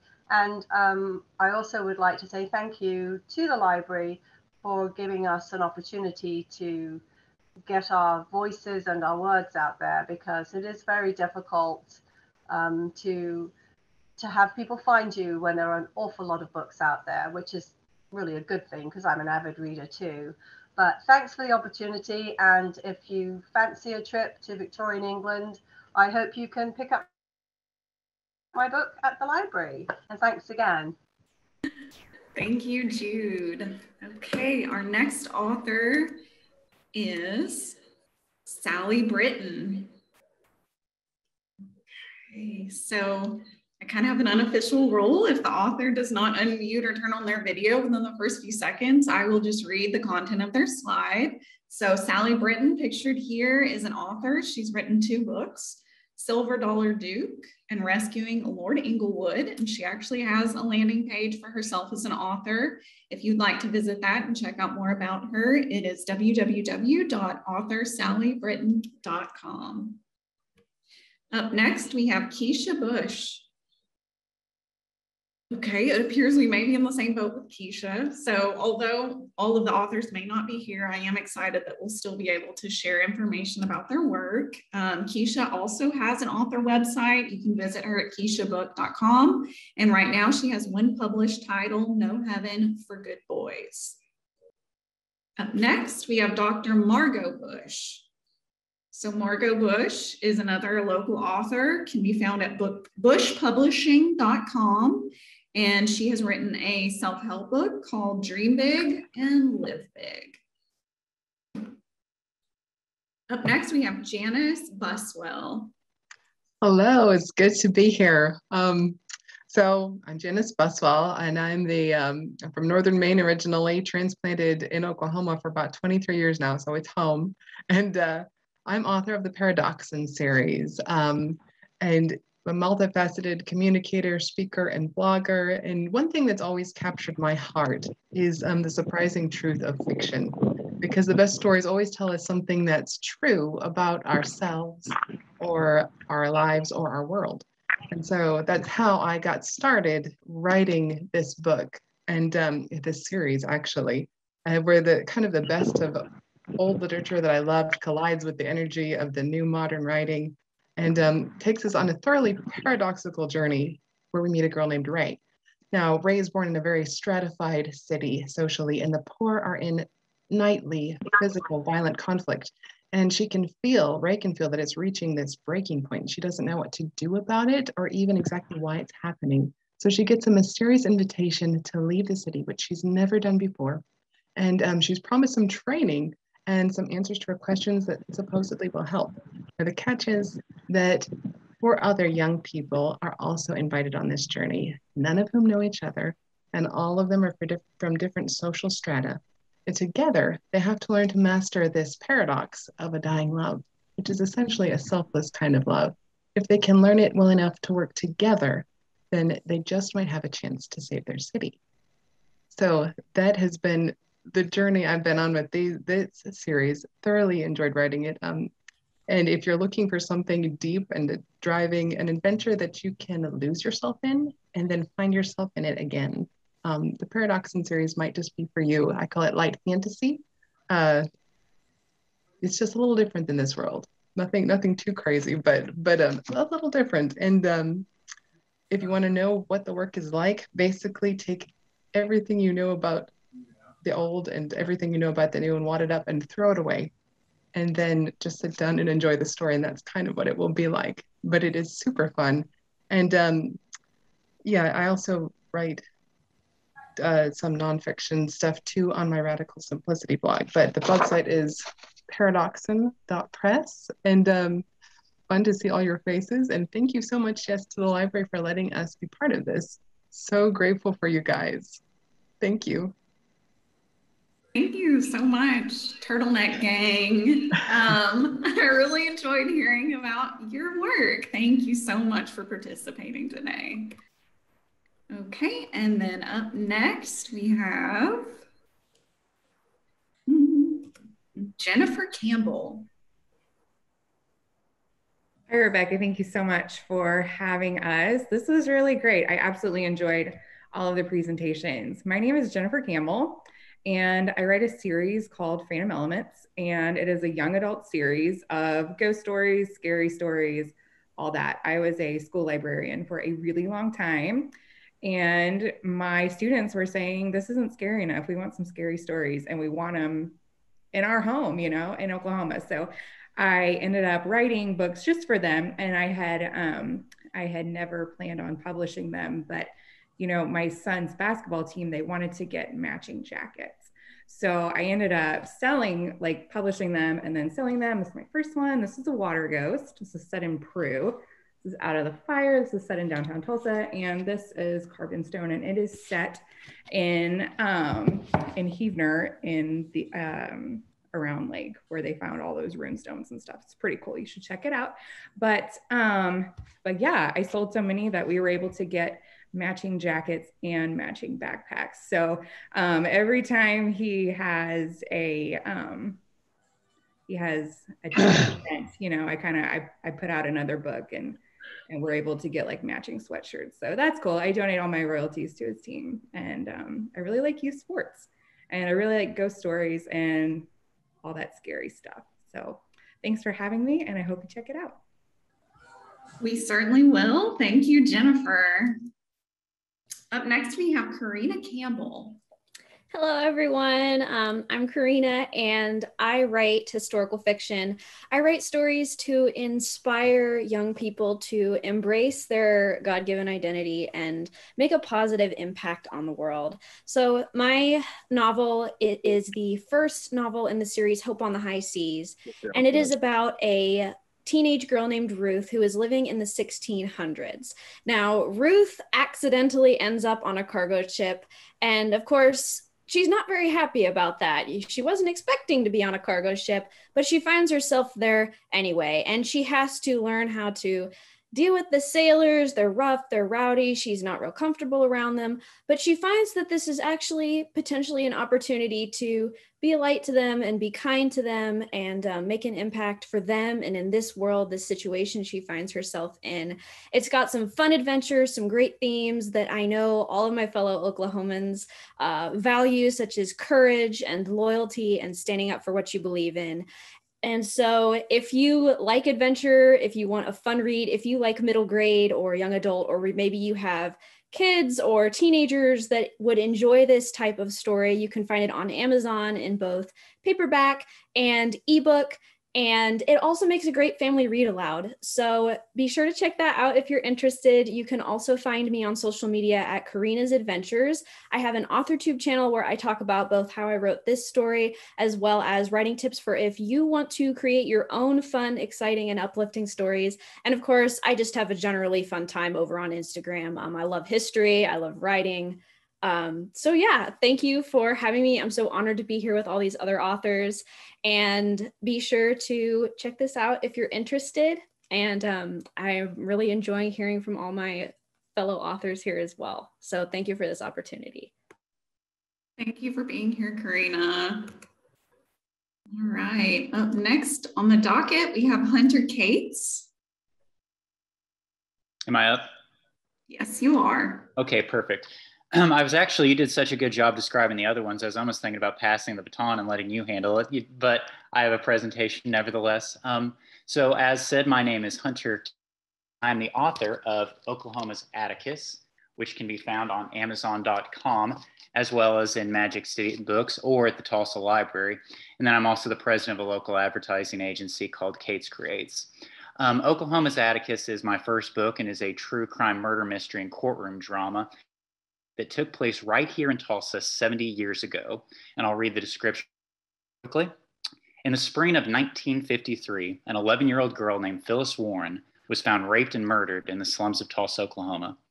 When a young American man named Buster Youngwolf confessed to her murder, the authorities thought that the matter was settled.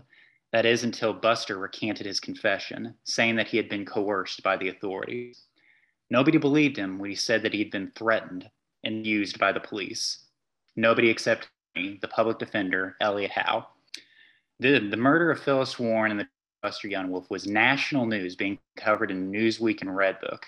Unfortunately, for years, that is the only place you could find out about this story, in dusty old magazines. And with each passing year, those who remembered it were being lost to time. However, I am lucky because I knew the story because Elliot Howe was grandfather. So this is a family story. It's a true crime murder mystery. It's a court, and it was a very personal project for me. If you liked Killers of the Flower Moon, I think you'll like Oklahoma's Atticus. If you didn't like Killers of the Flower Moon, I think you'll still like it. And it is available on Amazon. As I said a second ago, it's available on Amazon. You can get it at Magic City Books or at the library. And then whether you've read it or you will read it, please by all means reach out to me at hunterhowcates.com. Thank you all for your time. Thank you, Hunter. That sounds very interesting. All right, up next, we have JD Colbert. Not here in JD, so I will just go ahead and mention that he's written one book, Between Two Fires, The Black Magic of the Magic City. And although you cannot reach him at an author website, if you Google the title, I'm sure it will bring up opportunities to purchase that book. Our next speaker is Camille Diaz. Camille can be found at her author website, CamilleDiaz.com, and her book is The Shakeup, Misfit to Best Fit in 30 Days. Next, we have Mary C. Findley. I'm Mary Findley. I'm a transplant to Oklahoma. I used to live in upstate New York, but we moved here to be near family, and we love it, and it's given us a lot of opportunities. And my husband and I both write. My husband is an over-the-road trucker, and I work as a paraprofessional in the Glenpool School District. And the book I want to share with you today is it's a serial called The Great Thirst, and it actually has 7 books in it. They're about 30,000 words apiece, so they're not full novels, but this is the story of a couple of high school teachers who get into a really unexpected adventure. They look for ancient technology, they travel the globe, they take their students with them on really amazing field trips, and they're trying to keep a step ahead of some enemies that want to destroy the artifacts that they're looking for. And we also have, there's a secret organization that's trying to protect the artifacts that they're looking for. So they kind of butt heads with them every once in a while about what's your real agenda and why are you really doing this? It covers a lot of current events topics that people are going to find kind of surprising, and also the ancient technology and pretty cool things from the past. The actual events in the past are fictional, but a lot of the technology is real. And I've had people question me about that and go back and look it up themselves, and they're just kind of surprised by all the things they didn't know about what we used to be able to do in the past and can't do anymore. But that's one of the main focuses of the series, is for them to try to put together these things that have been lost from the past so that they're not lost forever. And I really appreciate the opportunity and thank the Tulsa Public Libraries, and really appreciated hearing all the speakers, especially that about the Black men of the Old West. That was great. Thank you. I'm so glad you've enjoyed the presentations that we've had, and thank you for participating today. Let's see, up next we have Joe Glida. Good morning, how are you? Thank you, Rebecca. As a photographer, commercial photographer for over 45 years, I mostly photograph things that don't talk back: food, architecture, and aviation. And about 7 years ago, I actually started photographing World War II airplanes. And what happened was I liked the images, but I wasn't happy with all the backgrounds. And so I literally outlined all of the images and created a new digital artwork back in 2014. And in 2020, I took my last photograph of the 34 airplanes. And then I was able to go back and find historical documents, historical images, and then actually have interviews with many of the people that were actually in World War II, that either flew the planes or worked on the planes. I have a whole article just about how important the women were in World War II, that they actually flew more airplanes than the men did, because someone had to get the planes from the factory to the coast to get the planes out to where they were fighting. And even though World War II, the planes had a lot to do with the war, I wasn't featuring the war. I was mostly featuring the ingenuity of early aviation. And I felt that that was more important. So it turned out to be a photo book, turned into be a artwork book, then turned into be a storybook. And now people come to me with their stories of their grandfather or father or uncle who was in World War II, and they're sharing more stories with me. So you can find my book at wwiaviation.art or on my website, jglida.com. And thank you for the opportunity for letting us all talk. Thank you, Joe. That sounds very interesting. I haven't heard a lot about WW2 aviation artwork, World War II artwork. So it's cool that you've written a book about that. All right, up next we have Robert Harmon. Okay, since I'm not hearing from Robert right now, I will just mention that he has linked to a website, jcfilms.org, and has written one published title, A Moses Prayer for Easter. Up next, we have Barbara Hay. Hello, I'm Barbara Hay, and thank you for having me today. I'm the author of the Bulldoggers Club series. It's for grade schoolers, especially boy reluctant readers, and also the young adult novel Lesson of the White Eagle. One of my favorite ways to jumpstart my creativity for my writing is to write haiku. And I think I'm having another book come out there. Another book has been developed called Every Day with Haiku, A New Way to Journal. I found that to be a really, haikus changed my life in a lot of ways. And I talk about that in this new book. So, and my books are able to be purchased locally at Fulton Street Books, Magic City, Barnes & Noble, or online like bookshop.org. The books are the third book's coming out here soon, and the fourth book will be coming out in the spring for the Bulldoggers Club series. And it's really designed for boys who'd rather be outdoors than reading. And I cover a lot of outdoor topics, and they get into a lot of adventures. Thank you so much. Yeah, thank you, Barbara. Appreciate you being here today. Next, we have Dr. Robert J. Hudson. Good morning. Hello. How are you? It seems like, unlike Joe, I deal with people that talk back. I deal with parents and children. How wonderful would it be if you could predict what your child's behavior was going to be, what their learning potential was, what their emotional control was going to be, what their total resilience was going to be? Well, you can. You actually can. I'm Dr. Robert Hudson. I'm a clinical professor of pediatrics, behavioral pediatrician, the University of Oklahoma, retired here in Tulsa. My book is called The Normal But Not So Easy Child: Raising Children Without Frustration, Anger, or Guilt. The guilt word.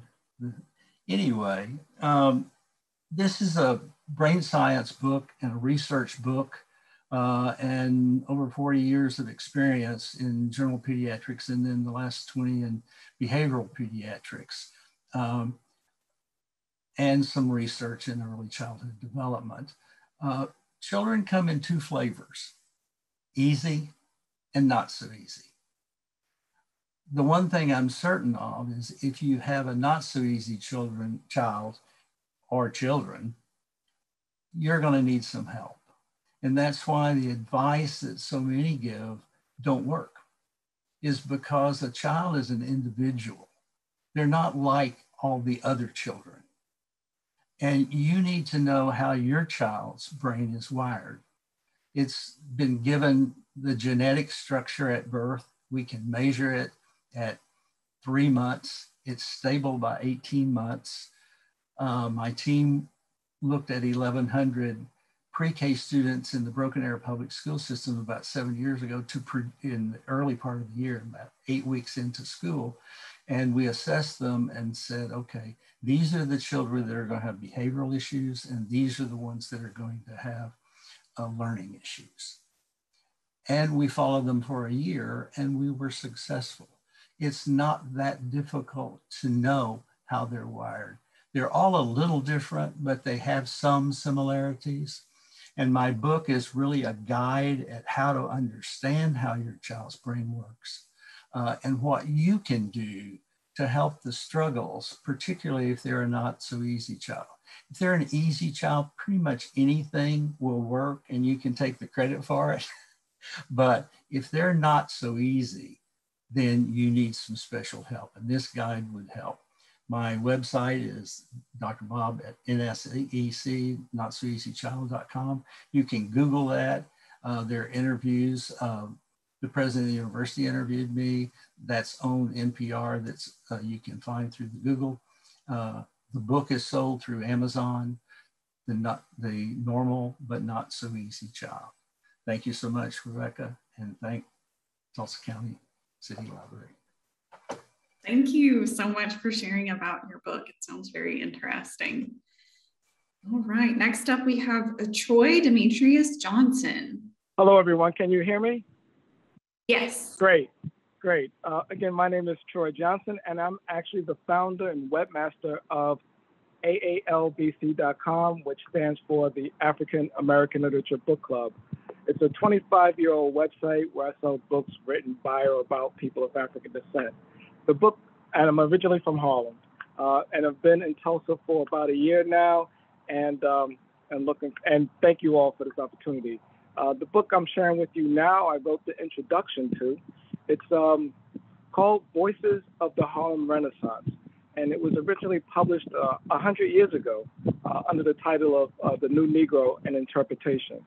What makes the book pretty compelling is that it was one of the first books that celebrated African American literature during the period known as the Harlem Renaissance. Another interesting tidbit, the book was published by Onikah Asamoa-Caesar in 2020, and the cover art, authors typically don't have any say-so in the cover art, but it is a picture. If you Google Voices of the Harlem Renaissance, Troy Johnson, you'll see the book cover. The book cover shows a few of the principal writers of the period, but it also shows a street scene, which I always took to be a street scene of Harlem. And I was speaking with another local author, Carlos Moreno, who wrote the book Victory at Greenwood, and he told me that was actually a street scene of Tulsa, the Black Wall Street area in Tulsa. And, I was floored. I haven't really found anything to substantiate that, but for anyone who can prove one way or the other where that street scene is from, you will get a free copy of the book. All right, so hopefully that's just some incentive to check it out. Check out the website. The book is available on AOBC.com. It's also available on at other stores who specialize in books written by people of African descent. And thanks again for allowing me to join you all this afternoon. Thank you, Troy. That sounds like a very important book, and I encourage everyone to check it out, as well as all of the books that we've talked about so far today. Up next, we have Enric Long. So since I'm not hearing from him, I will just mention that he does have a website, enriclongministries.net, where you can go to learn more about him. And he has written a book, The Art of Forgiveness, Chronicles of a Broken Heart. All right, up next, we have Jerry Lout. Hey, thanks so much to Tulsa County Library and for you, Rebecca, for hosting this. So I'm Jerry Lout, husband to Ann, dad to 3 adult kids, and grandparenting is fun. My career has centered on cross-cultural work, serving both domestically and internationally. I'm highlighting 2 memoirs today. They're published through Kindle Direct Publishing and available at Amazon.com in both ebook and hard copy format. My editor is R.J. Tessman.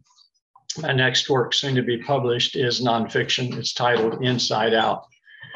Living with a Limp, shown right here, begins with my father fleeing Dust Bowl-plagued Oklahoma, hopping freight trains out to California. The sudden death of their young son shifts the trajectory of my parents' lives. A short while after my own birth in Berkeley, our family returns to the Oklahoma roots. A dreaded virus pays me not 1, but 2 visits. Hillcrest Hospital's polio ward becomes my new address. Living with a Limp yields a parade of narratives offered up in first-person voice. Accounts of farm boy mischief, hardship and faith, a Montana romance, and invitation to overseas service. And of course, always the limp. Giants in the Rough brings to the spotlight heroes of mine, tribal peoples and others, persons encountered in Africa during my 20 years living in 2 of her countries. As with Diamonds in the Rough, each individual is unique and each a work in progress. adventure, heartache, providence, wonder. These mark many of the pages, from the sweltering shores of Lake Victoria to the steps of Kilimanjaro and points beyond. The people and the stories of those who call the continent home are treasures I simply could not keep to myself. Thank you very much again. Thank you so much, Jerry, for being here today. Up next, we have Celestina M. Lowe. So I'm not hearing from Celestina.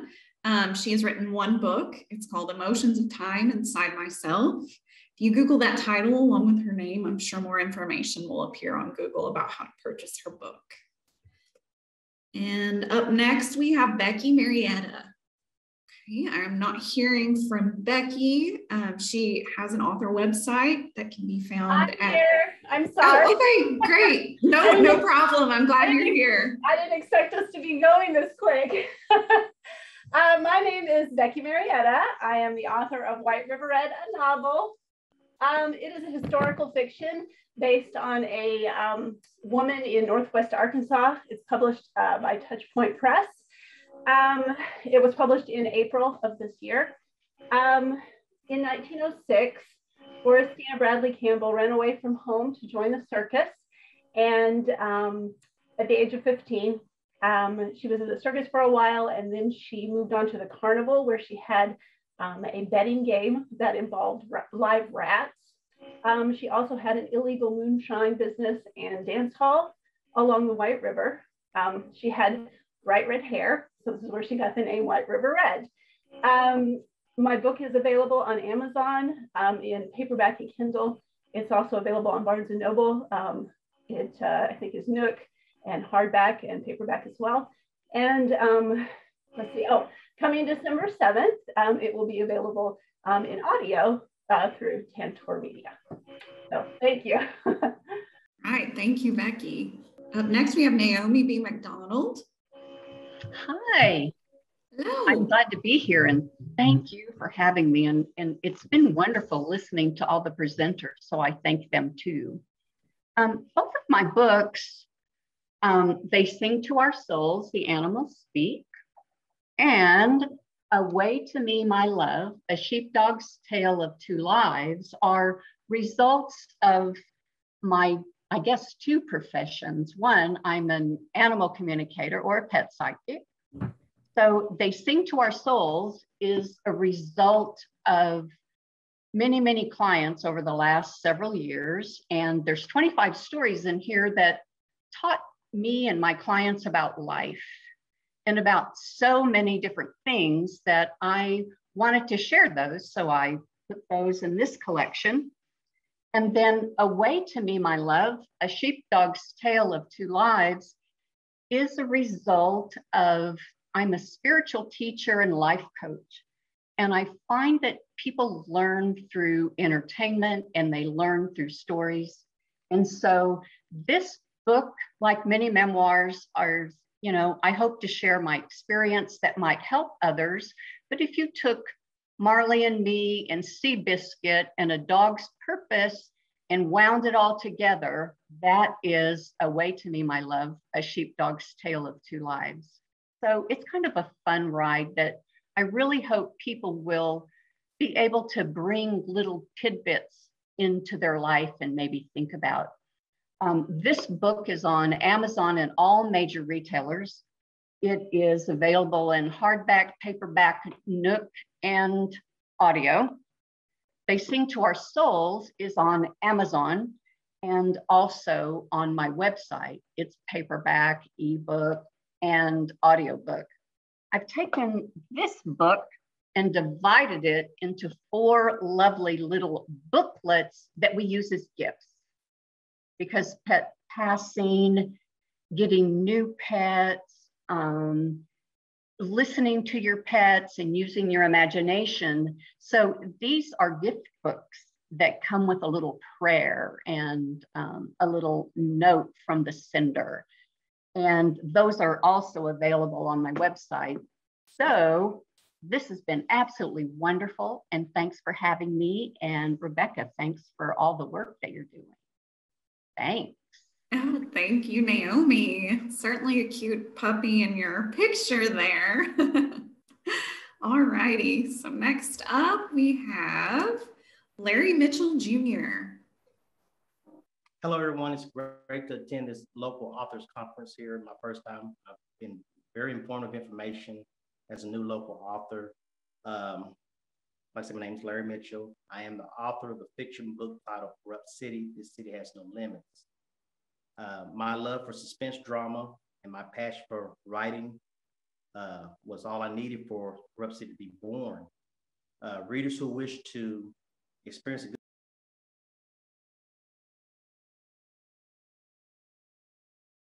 taken on a journey to a pretty city that has no limits, just secrets, crime, and deception. Corrupt City can be purchased on Amazon, Barnes & Noble, or online at the Apple iBook store. There will also be an audiobook version of this book coming up soon as well. As a local author, there will be more to come of Corrupt City, as well as other manuscripts I am this time. Thank you, God bless, and thank you for letting me attend this conference. Thank you for participating. It's great to hear that so many of the books we're talking about today come in different formats as well. So that's awesome. All right, next we have Holly Rehberg. Hi there, everyone. I'm Holly Rehberg, and this is my first book, Cal the Camel and His Kayaking Adventure. I'm actually a veteran teacher, special ed of 20 years, and just feel like I'm always writing books in my head, even if, usually kids say something funny and I'll make a note and write it down, and sometimes it might end up in a book later. But Cal the Camel, it's right here. He was inspired by a trip to the Arbuckle Wilderness and Turner Falls, and I wrote it actually 11 years ago and just got it published in April. So here's kind of a cute little picture for Cal. But anyway, he is a great he's a great book for children. And sorry, I was thinking about Cal too much. He is available, on my website. He is also free right now as an ebook through Amazon if you want to try to check it out for the next couple of days. And then I just sent hardbacks to Amazon. So learning that process and getting the hardback sold will happen soon. And as I said, I'm a teacher, but I'm just teaching part-time. So if anybody would like to have me come and speak at your school, your child's school, or if you know anybody in the school systems that would love to have a local children's author come, I am available for that. And thank you so much. I'm glad I get to go at the end, kind of, because I've been able to take notes and write down all these great books, and I will definitely be buying some today. That's great to hear. And it's so nice to have authors from all different genres and audience types, have some children's picture books all the way up to adult materials. Thank you, Holly. And then up next, we have Peggy Ridgway. Okay, it sounds like maybe she's unmuted, but I'm not hearing her. So I will just go ahead and mention that she does have an author website. It can be found at pegwrites.com. And her book is called Just Beyond the Hollyhocks, Essays, Articles, Memoirs, and More. So I encourage you to check out Peggy. And our next author is Ramona Rogers. Okay, I'm not hearing anything from Ramona. She has an author website. You can find her online at ramonarogers.com. And she actually has 2 published titles, Blueprint for Success and Greatness in the Making. And our next speaker is Chris Rose. Okay, and since I'm not hearing from Chris right away, looks like Chris has a Patreon set up that you can find via this link. And she has written 2 titles, White Riot / Black Massacre, A Brief History of the 1921 Tulsa Race Massacre, as well as The Final Girl, How Horror Movies Made Me a Better Feminist. And up next, we have Riley Ross. I'm the writer of Paper Clips, Minute, and my other ones. And mostly I write is poetry about queer stuff. Like, I'm a lesbian, so I write, romance. I write stuff about human issues, world issues, and some mental health stuff. And I have a new book coming out. It it's called It Hurts, Doesn't It? And it's going to be basically, you know, still with LGBTQ stuff, human issues, world issues, and even 2020 and 2021, because oh dear fucking God, it sucks. And I'm going to have a book that's going to be coming around the same time, and it's going to be Dream of the Witches. It's about, as you can guess, witches, and basically a bunch of different worlds and how to stop humans from destroying the worlds, because humans are a parasite in this kind of world. And you can find my books on Amazon and Magic City Books, and I hopefully get it into some other stores soon. Thank you. Thank you, Riley. Sounds like you write about a lot of contemporary issues. All right, up next is Jenny Myers-Sane. Hi, I am Jenny Myers-Sane, and my book is Dark and Shallow Lies. So Dark and Shallow Lies is a YA thriller mystery. It's a dark and twisty story. It is a young adult novel, but like the speaker who was speaking to us from Fulton Street Books mentioned, it does have a lot of crossover appeal, so it's very popular with adults as well. It came out in September of this year. It's a traditionally published novel. It's published by Razorbill Books, which is a young adult imprint of Penguin Random House. And this is basically a book that asks the question, how do you keep a secret in a town full of psychics? So Dark and Shallow Lies is set in the bayous of very far south Louisiana, way down south of New Orleans. And it is about a girl who returns home to her very isolated, very small bayou town to try to discover the secret of what happened to her best friend who's gone missing over the summer. And as she digs into that mystery about her friend and what happened that night, she starts to uncover a lot of secrets about the town she calls home and the people she loves. And then a very mysterious stranger shows up, a beautiful and mysterious boy who may hold the key to sort of linking the disappearance of her missing friend to a crime that happened in the town 13 years ago. So it's a really mysterious sort of story, lots of fun stuff in there about the psychics and that part of the country, lots of legends and Cajun folklore in there. It was a lead title for Razorbill this fall. It got a starred review from Publishers Weekly and really good reviews from Kirkus and School Library Journal, things like that. It hit the indie bestseller list for a couple of weeks, so that was really exciting. So I just wanted to share a little bit about that story. It's available pretty much anywhere. You can order it anywhere online if you order books online. You can also walk into pretty much any brick and mortar bookstore, Barnes & Noble, Books A Million, any of those places. You can pick it up at Target as well. It's on the shelves at Target and I think at Walmart, although I haven't been there to check yet. You can also get it at, I think, pretty much any indie bookstore, which we have several awesome ones in Tulsa. So lots of places to get that. It is also available at the Tulsa County Library, although I think there are like 35 holds on it or something right now. So you may have to wait a while if you want to get it through the library, but I'm really excited to actually have a book of mine in the library because I've always been such a big fan of libraries and all of that. So I do have a website. It's jennymyersane.com. It's on the screen there. I'm also really active on Instagram, Jenny Myers-Sane there. I'm also on Twitter and on Facebook, so follow me there if you do that sort of thing, if social media is your sort of thing. I have a book too that'll be coming out next fall. It'll also be a YA thriller and mystery, also from Razorbill, so look for that. And I just wanted to say thanks for hosting the conference and letting me speak. I do a lot of speaking and teaching to writers and writers groups, so if you're ever interested in anything like that, you can contact me through my website. Awesome. Thank you, Jenny. And I'm sure you've noticed that some of the authors have put information in the chat about how to find them online. So I encourage you to look in the chat as well, because there's a lot of good information there. All righty. And our next speaker is going to be Betty Solakovich. Yes. Casey, yes. It's actually Betty Solakovich Casey, but I love hearing about all the local authors and all the creativity going on. Am I on?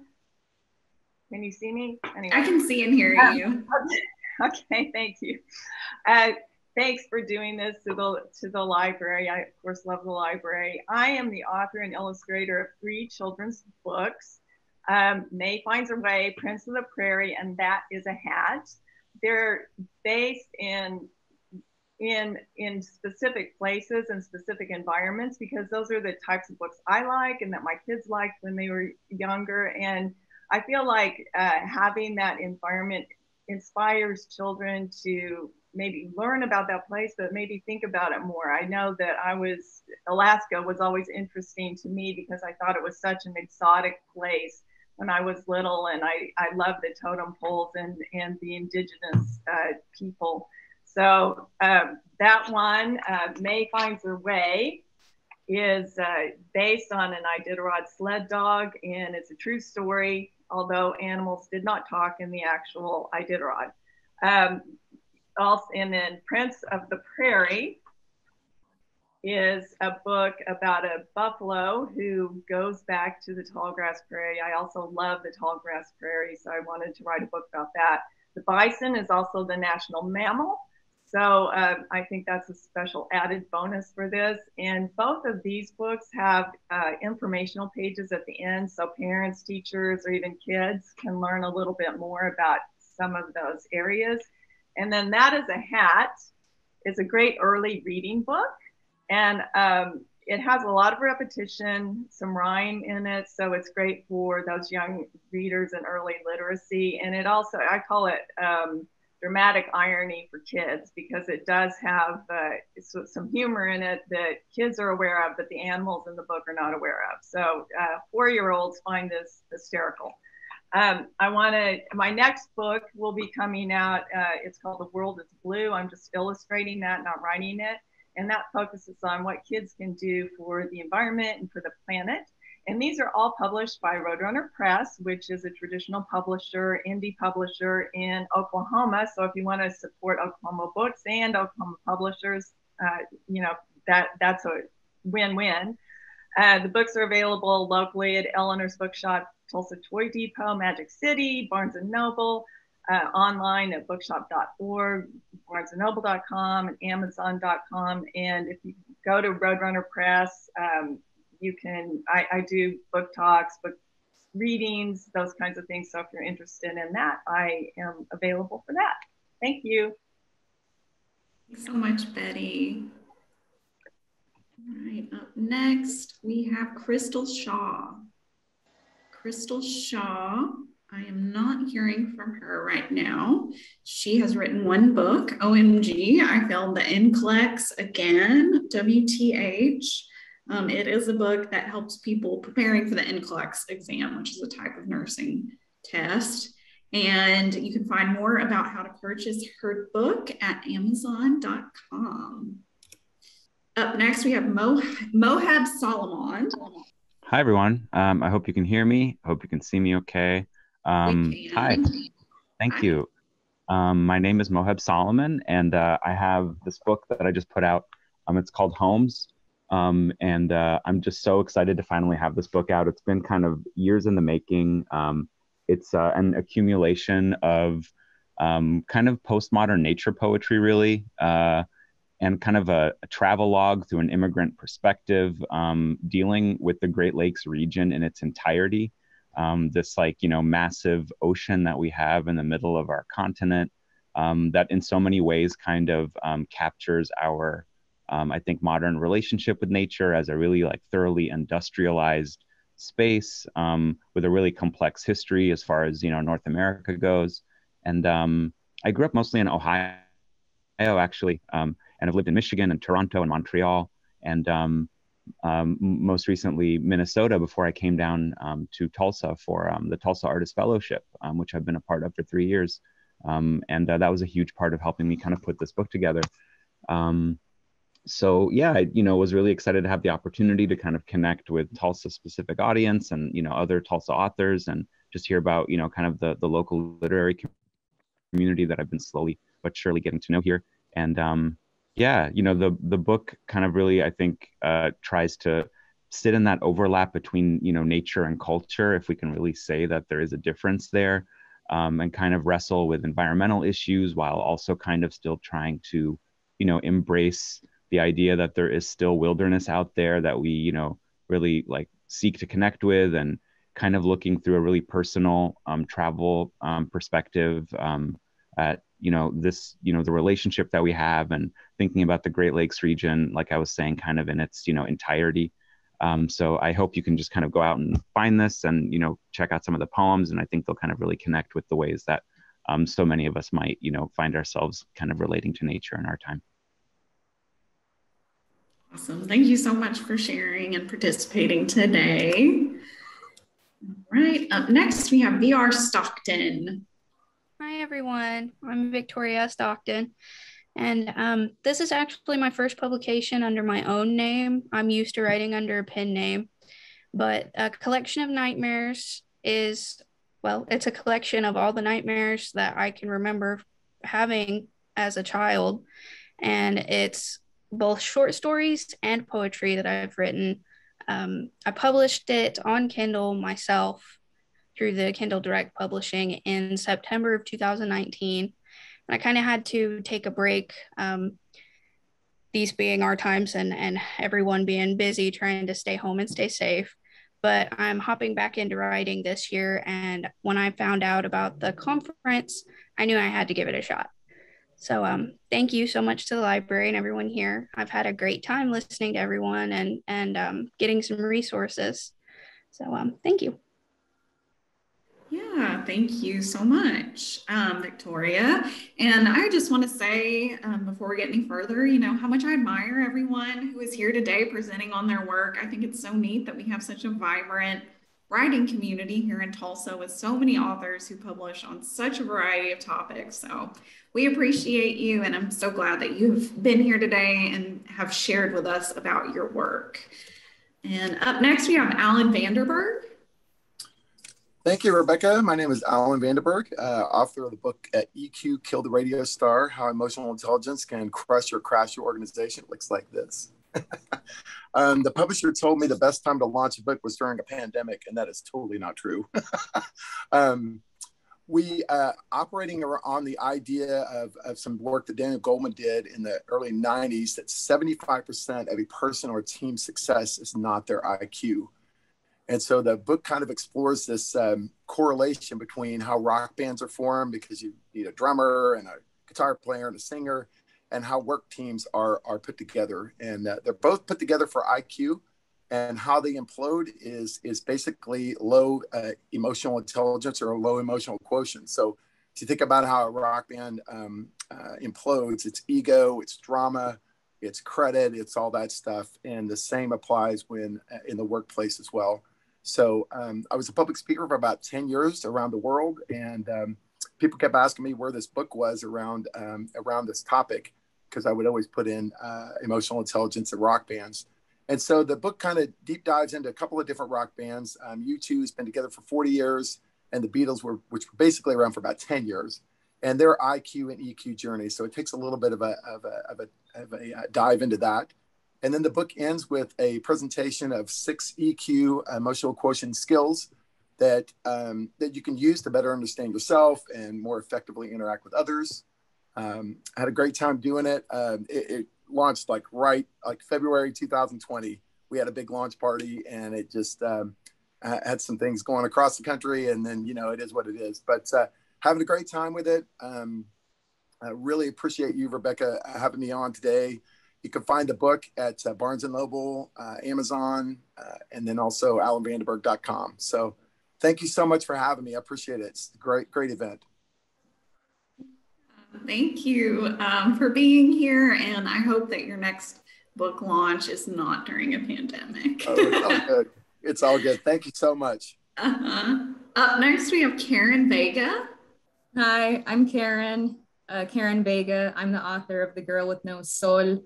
It is a young adult fiction novel, and it's available on Amazon. So I have it right here. Oh, it's blurry. It tells the story of a 15-year-old girl who lives in like Chicago on the streets with her friends, and it's just like a message of hope and finding purpose in life, turning your life around. And it's an easy read. So if there's teenagers that might not like to read, this might be the book for them because it's written in diary entries instead of chapters. And yeah, you can get it on Amazon, paperback or ebook. Thank you. Right. Up next, we have Juliana Voth. Hi, Rebecca. Thank you. I'm Juliana Voth, but that's great. Everyone does it. So, yeah, Betty and Rebecca, I'm in the Turtleneck Club too. And I think this event has just been fabulous, from Oklahoma Wild West to women pilots, to Cal the Camel. How exciting. Anyway, oh, and Naomi, your painting was just beautiful, marvelous. Okay, so, and congratulations, Jenny, on being in our library. So anyway, this is my book. So I don't know if you can see it, because can you see me? I can't see myself on here. We can see you. Okay, I'm new. Anyway, all right. So I enjoyed writing my nonfiction book very much. Once you open the book, you can be prepared to be entertained and educated. My book is informative, it's humorous, it's a unique book on branding, and it's sprinkled with anecdotes and personal stories. And I have music listening suggestions, which adds to its light-hearted and informative read. So wear your AirPods and have your phone by so you can listen to the song as you go. A personal app is soon to be, as I see it, to the website what the CD was to the 8-track player. I think it's the next bold move in business to expand your personal brand empire. In my book, I researched and I offer an extensive library. That's why the hardback's good to buy, to keep. So you have that, of the new and emerging software tools, which allow you to store your Shopify store, your social media, your blog, your appointment book, your YouTube channel, and your business website, all in one app. So this is a way to promote your business or your talent, giving people instant access to your own digital house, which I feel is the new black dress or tuxedo. Whether you're a photographer, a musician, an author, an architect, a portrait artist, a dog walker, a landscaper, or a violin trio, an app is really an empowering tool.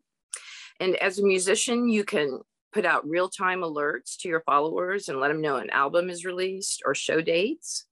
If you're a snow plowing business, you can set up your appointment availability and book on your app, and it'll show referrals of your neighbors and such. So it's a great marketing tool. In the book, I included loads of ideas of how to use an app to exponentially increase your income, followers, and brand, as well as earn money through affiliated marketing.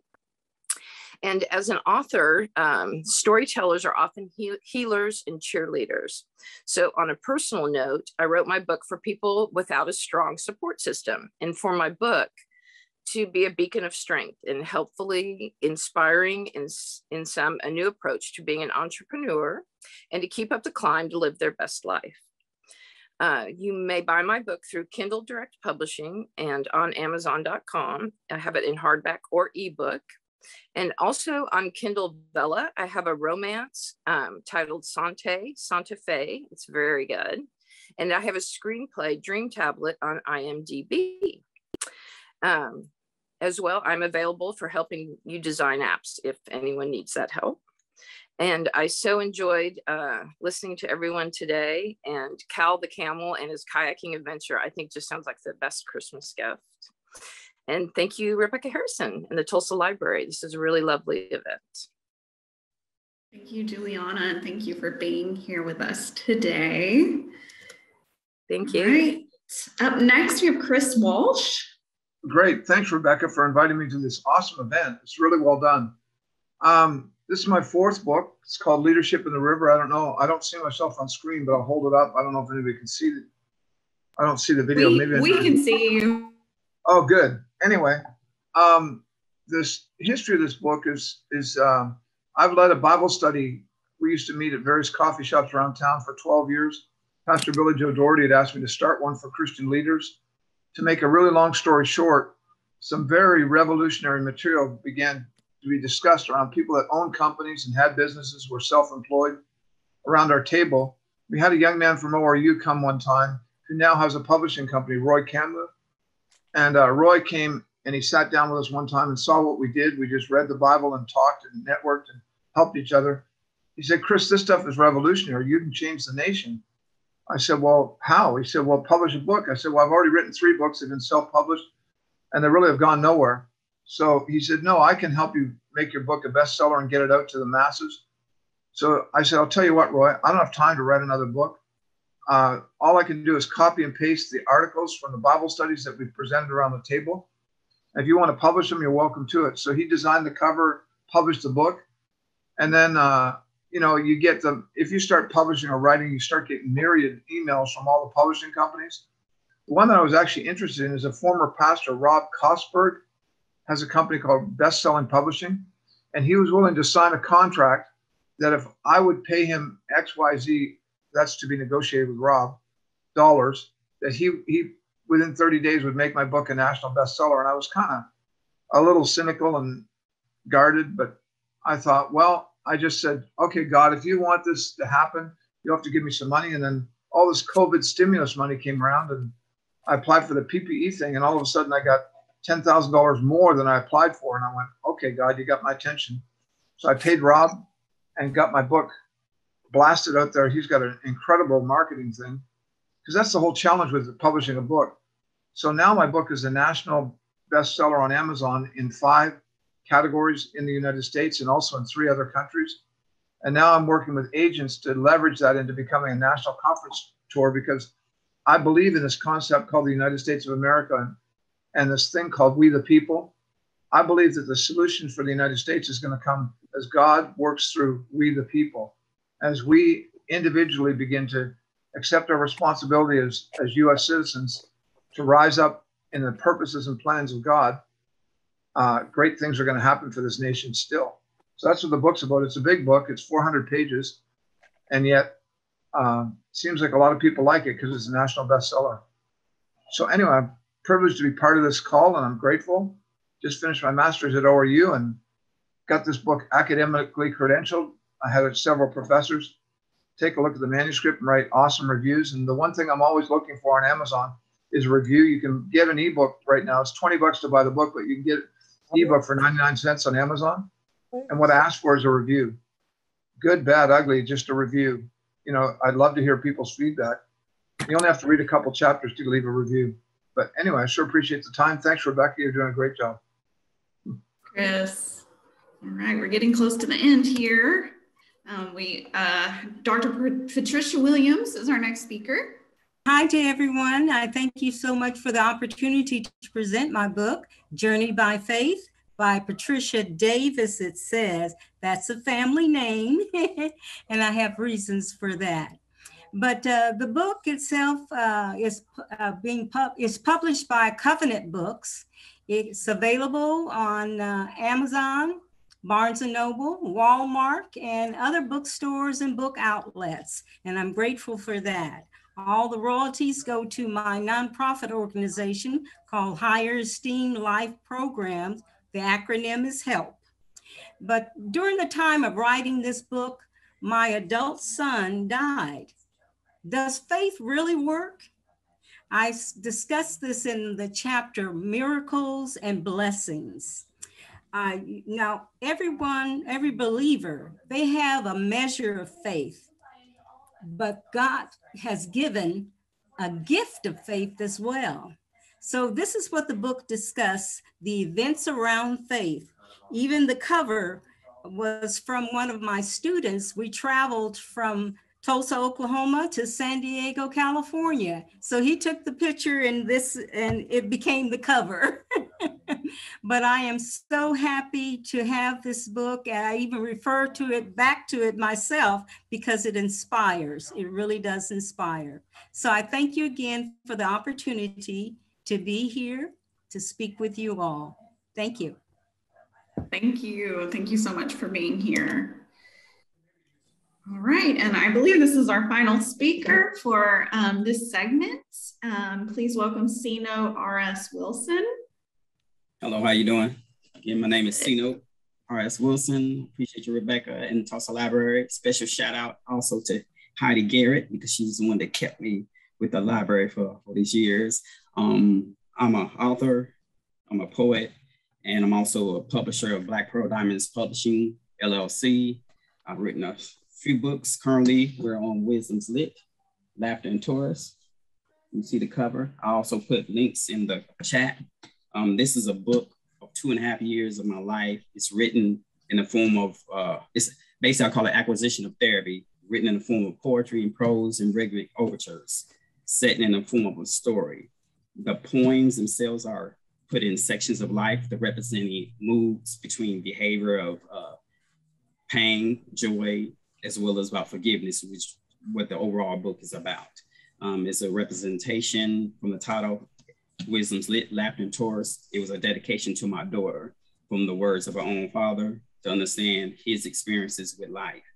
It serves as a purpose for males, especially Black men, that don't always have a chance to formally express themselves and give of their family in more of a way than just simply from a monetary standpoint, to understand our raising and the upbringing of our children is not only in the dedication of providing monetary growth for them, but also a behavior or spiritual growth for them.